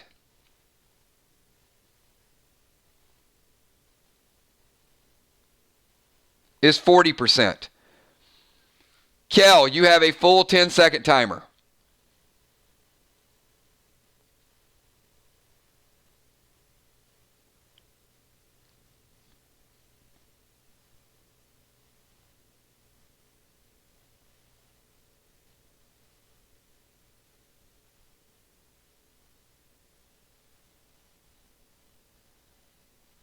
The Unholy Grenade doesn't buff you. The Unholy Grenade removes his buffs and absorbed his Thrill Smoke that he cast. Kel is going Brace with green plasma.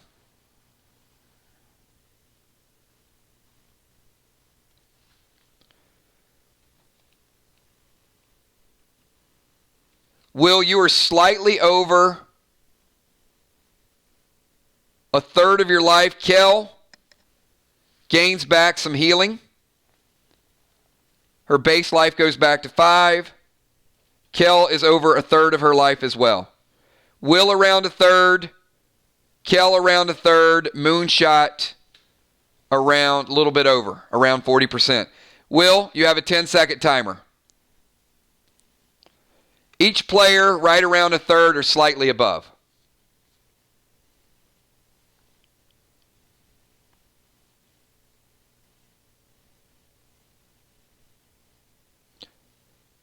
Yeah, I did. I'm not riding him away on a horse when he's in the middle of throwing bombs and grenades, though.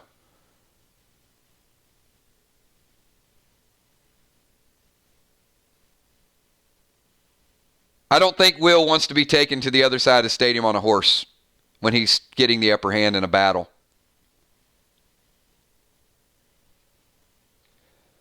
BT7 at Moonshot.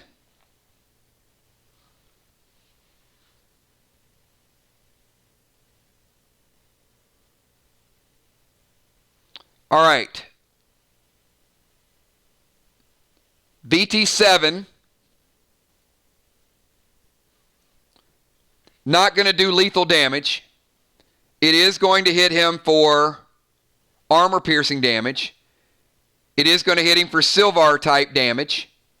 And it is going to have him take fall damage. Puts him down here with the rest of us.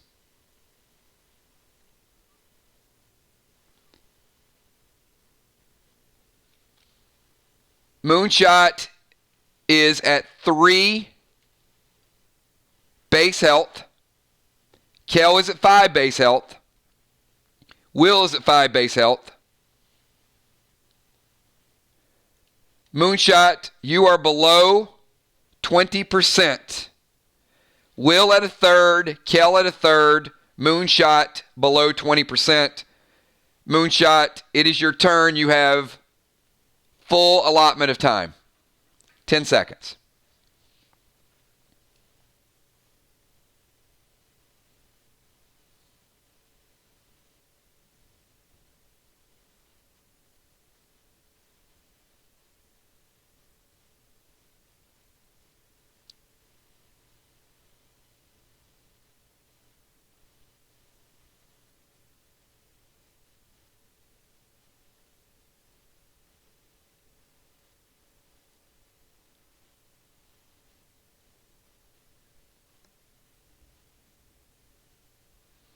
He is going to summon Sam.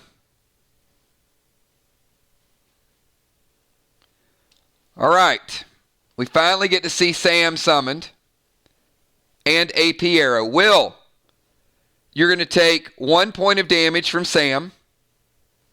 It's going to take you down to 4. You're also going to take body damage from Sam.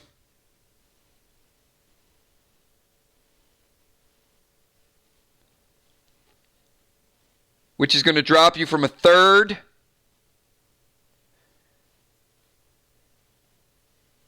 down to 20%.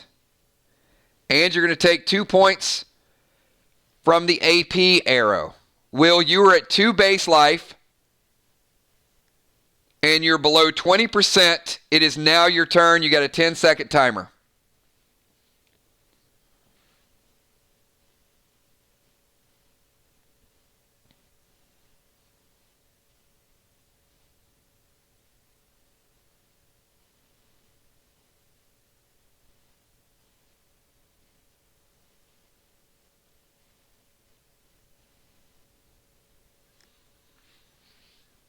Ouch. Will just used his ring of healing to go back to 100% health. Oh my goodness, what a turn of events this just became.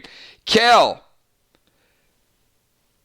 you have a 10-second timer. Will just got his full base life back and 100% on both. Kel, it is now your turn. You have a 10-second timer.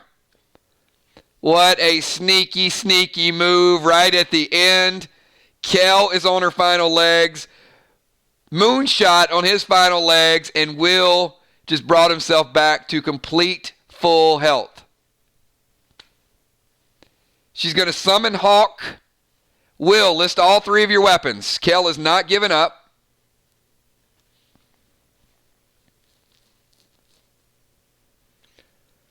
List all 3 of your weapons in chat, Will.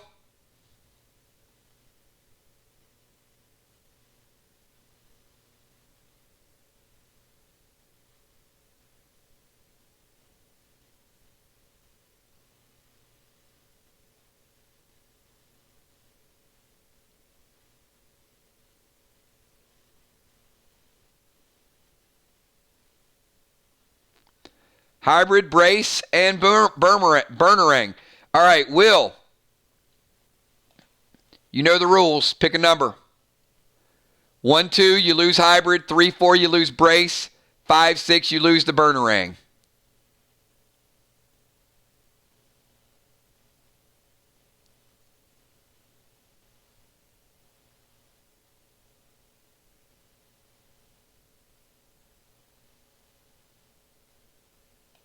He picks a 4. It is a 3. Oh, Will loses his ability to shoot his purple cubes that have kept him in the game. Kel, good play. Will's brace has been taken out of play. She also hits Will with the brace with green plasma. So Will, you take damage. You are back to 85%. Kel takes a little bit of a health boost. Back above 25%.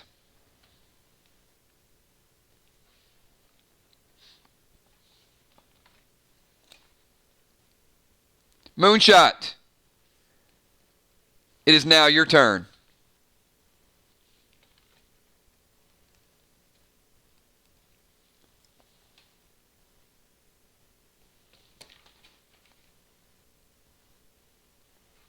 Ten-second timer.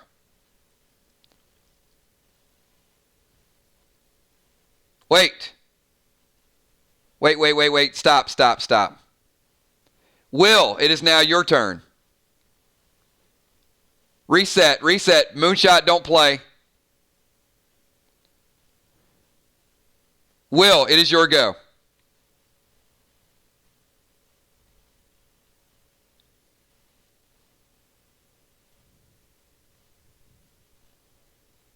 All right, Will uses his pigeon. He has his brace back.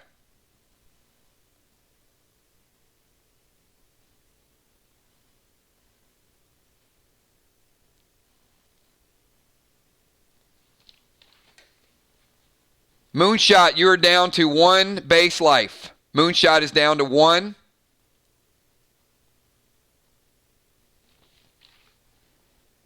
Kel is at 5.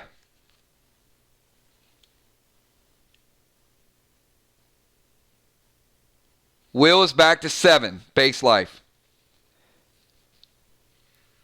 Moonshot, 10-second timer.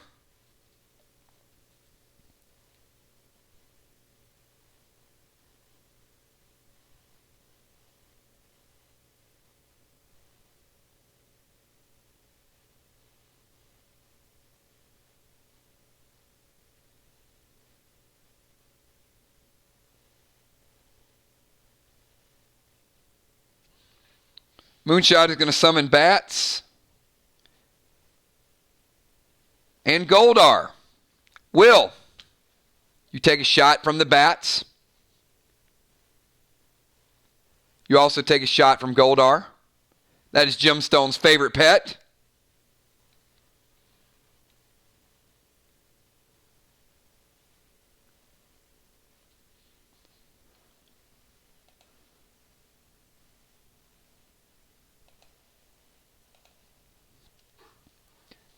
Will, pick a number and do not pick a 1 or a 2. Anything except a 1 or a 2.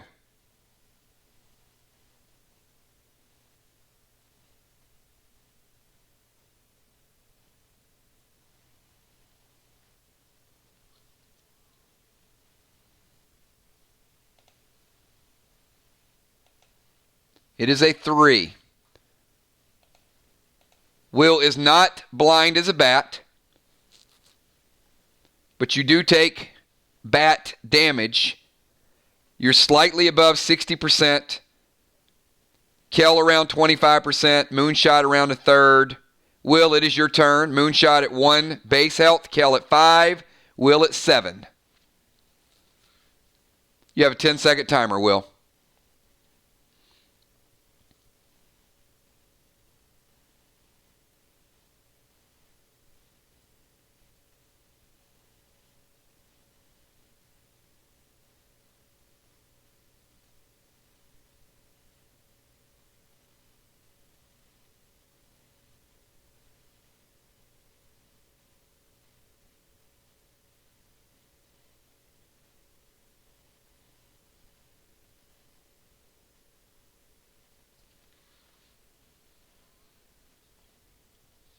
Will is dropping Heal Over Time Smoke.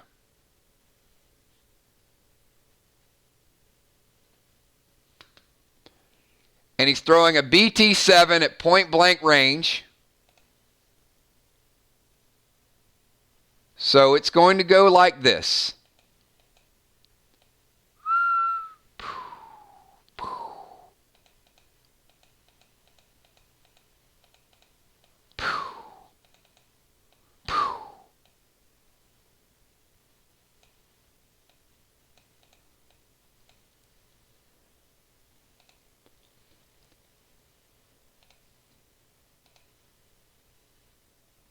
Moonshot takes 1 point of armor piercing. Moonshot is out of combat.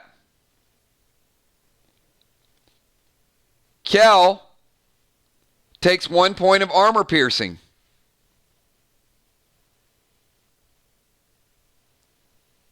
She's down to 4. In addition, Kel takes damage that may be lethal damage. She was at 25%. She's going to take the BT7 damage. She's going to take fall damage. And Will's going to take damage.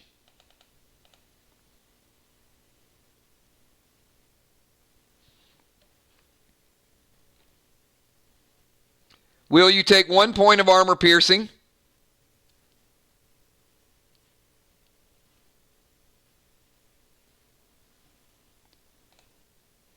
Kel, you have a die roll.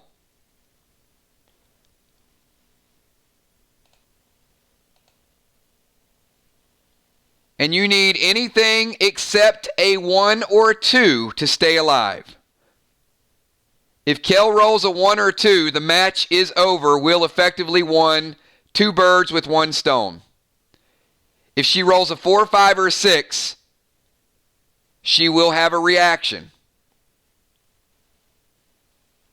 All 3 players took damage. 1 or a 2, the game is over. Kel gets a 6. She is still holding in there strong. Kel is still alive. Moonshot is out. Will, you take fall damage? Kel, you take fall damage, as stated.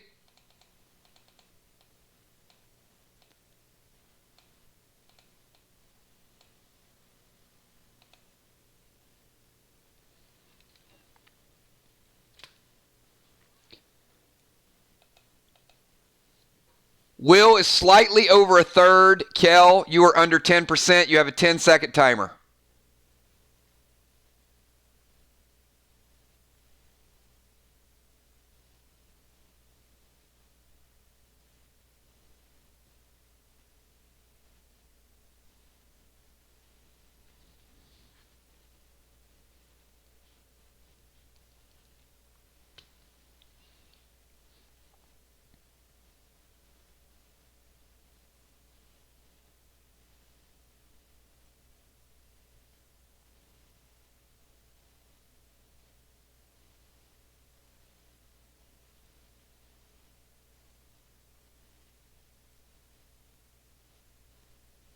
We're in extended time.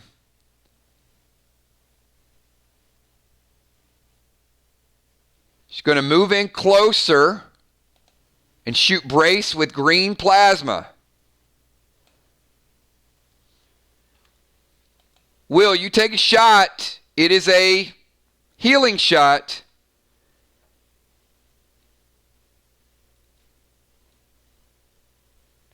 Will, you are at 20% and Kel is at 20%. Will, you have a 10-second timer. Will the match continue? Each player is at 20%. It is mano-y-mano. 10-second timer, Will. Let's do it right here, right now. What is your play? Your range is about 20 yards.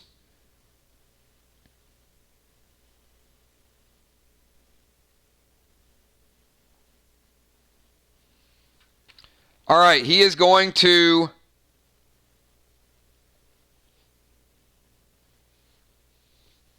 In Rage 3, Will is in Rage in 3.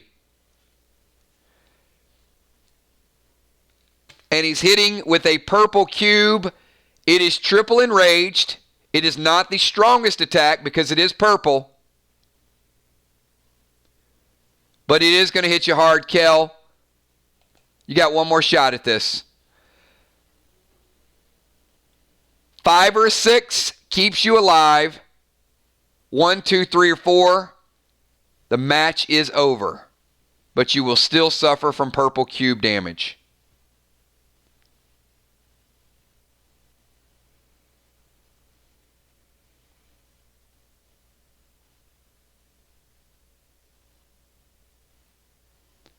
Five or 6, and only a 5 or 6.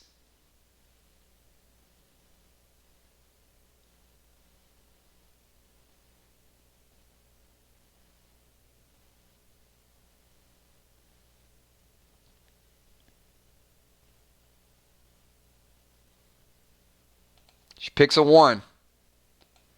It is a 4. Will has come back in epic fashion and won the game. Will, with the big healing ring play out of nowhere, he saved the triple enrage, played it super smart, lost his weapon, got his weapon back.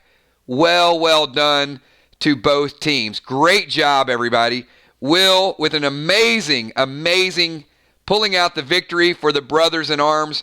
Kel and Moonshot absolutely played a great match too. Down to the wire, everybody. I apologize with some of the out-of-order moves, but incredible gameplay on both parts.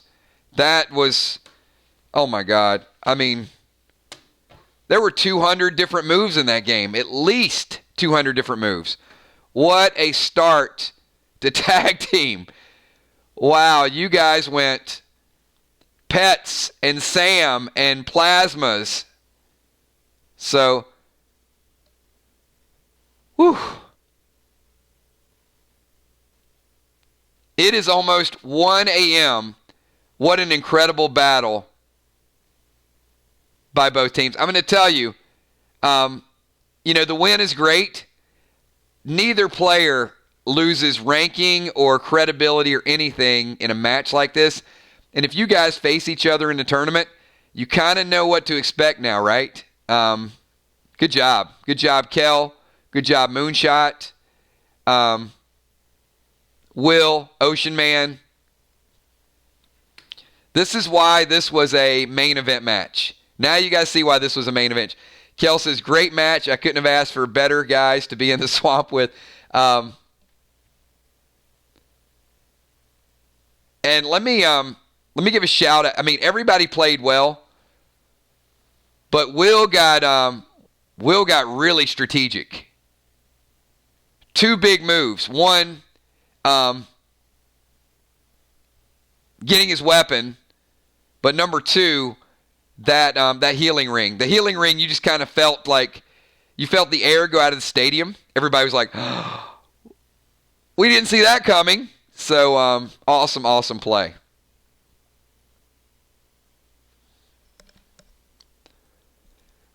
Well, what do you guys think about tag teams? I mean, I loved it. It was incredible. So Will and Ocean Man getting a hard-fought victory. Beasley and Busy Bee getting a hard-fought victory. And Father Ron and Bloodfish picking up the victory as well. So good matches tonight, everybody. Great strategy. Hopefully you guys learned a little bit about the game and everybody playing their moves. Yeah, well, you should be smiling. This is the kind of match that, I mean, for me, there's not a loser. This is the kind of match that you play hard, and then, somebody's got to win and somebody's got to lose. But it doesn't. Now, I got to tell you, if you lost a match like this in a tournament, it'd be a little heartbreaking because both people just kind of fought it out. But to lose a match like this, the first match of the season, it's a great learning experience. Moonshot, great night, Kels. You did excellent. Love 2 versus 2. Well, the purple cubes, purple cubes got a little bit crazy. But that just goes to show you the unpredictability of purple cubes and fireflies, and we didn't see anybody play sparks tonight.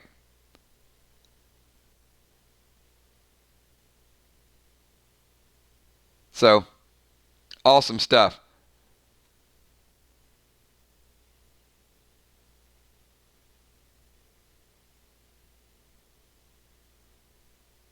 So, yeah, no worries, Chuck. I I got somebody in mind. So, I'll message you. All the cubes are great. Purple cubes, yellow cubes. You guys haven't seen the real impact of yellow cubes, but purple sparks as well. So, hey, everybody, it is 1 o'clock. We are about 4 hours in. This match was epic. It was like a 2-hour match. So, Will is still wide awake. He is Red Bulled for days. Yeah, I'm speechless at all the gameplay. I got to go back and catch up. There were at least like 200 moves in that match. That is the longest match I've ever called.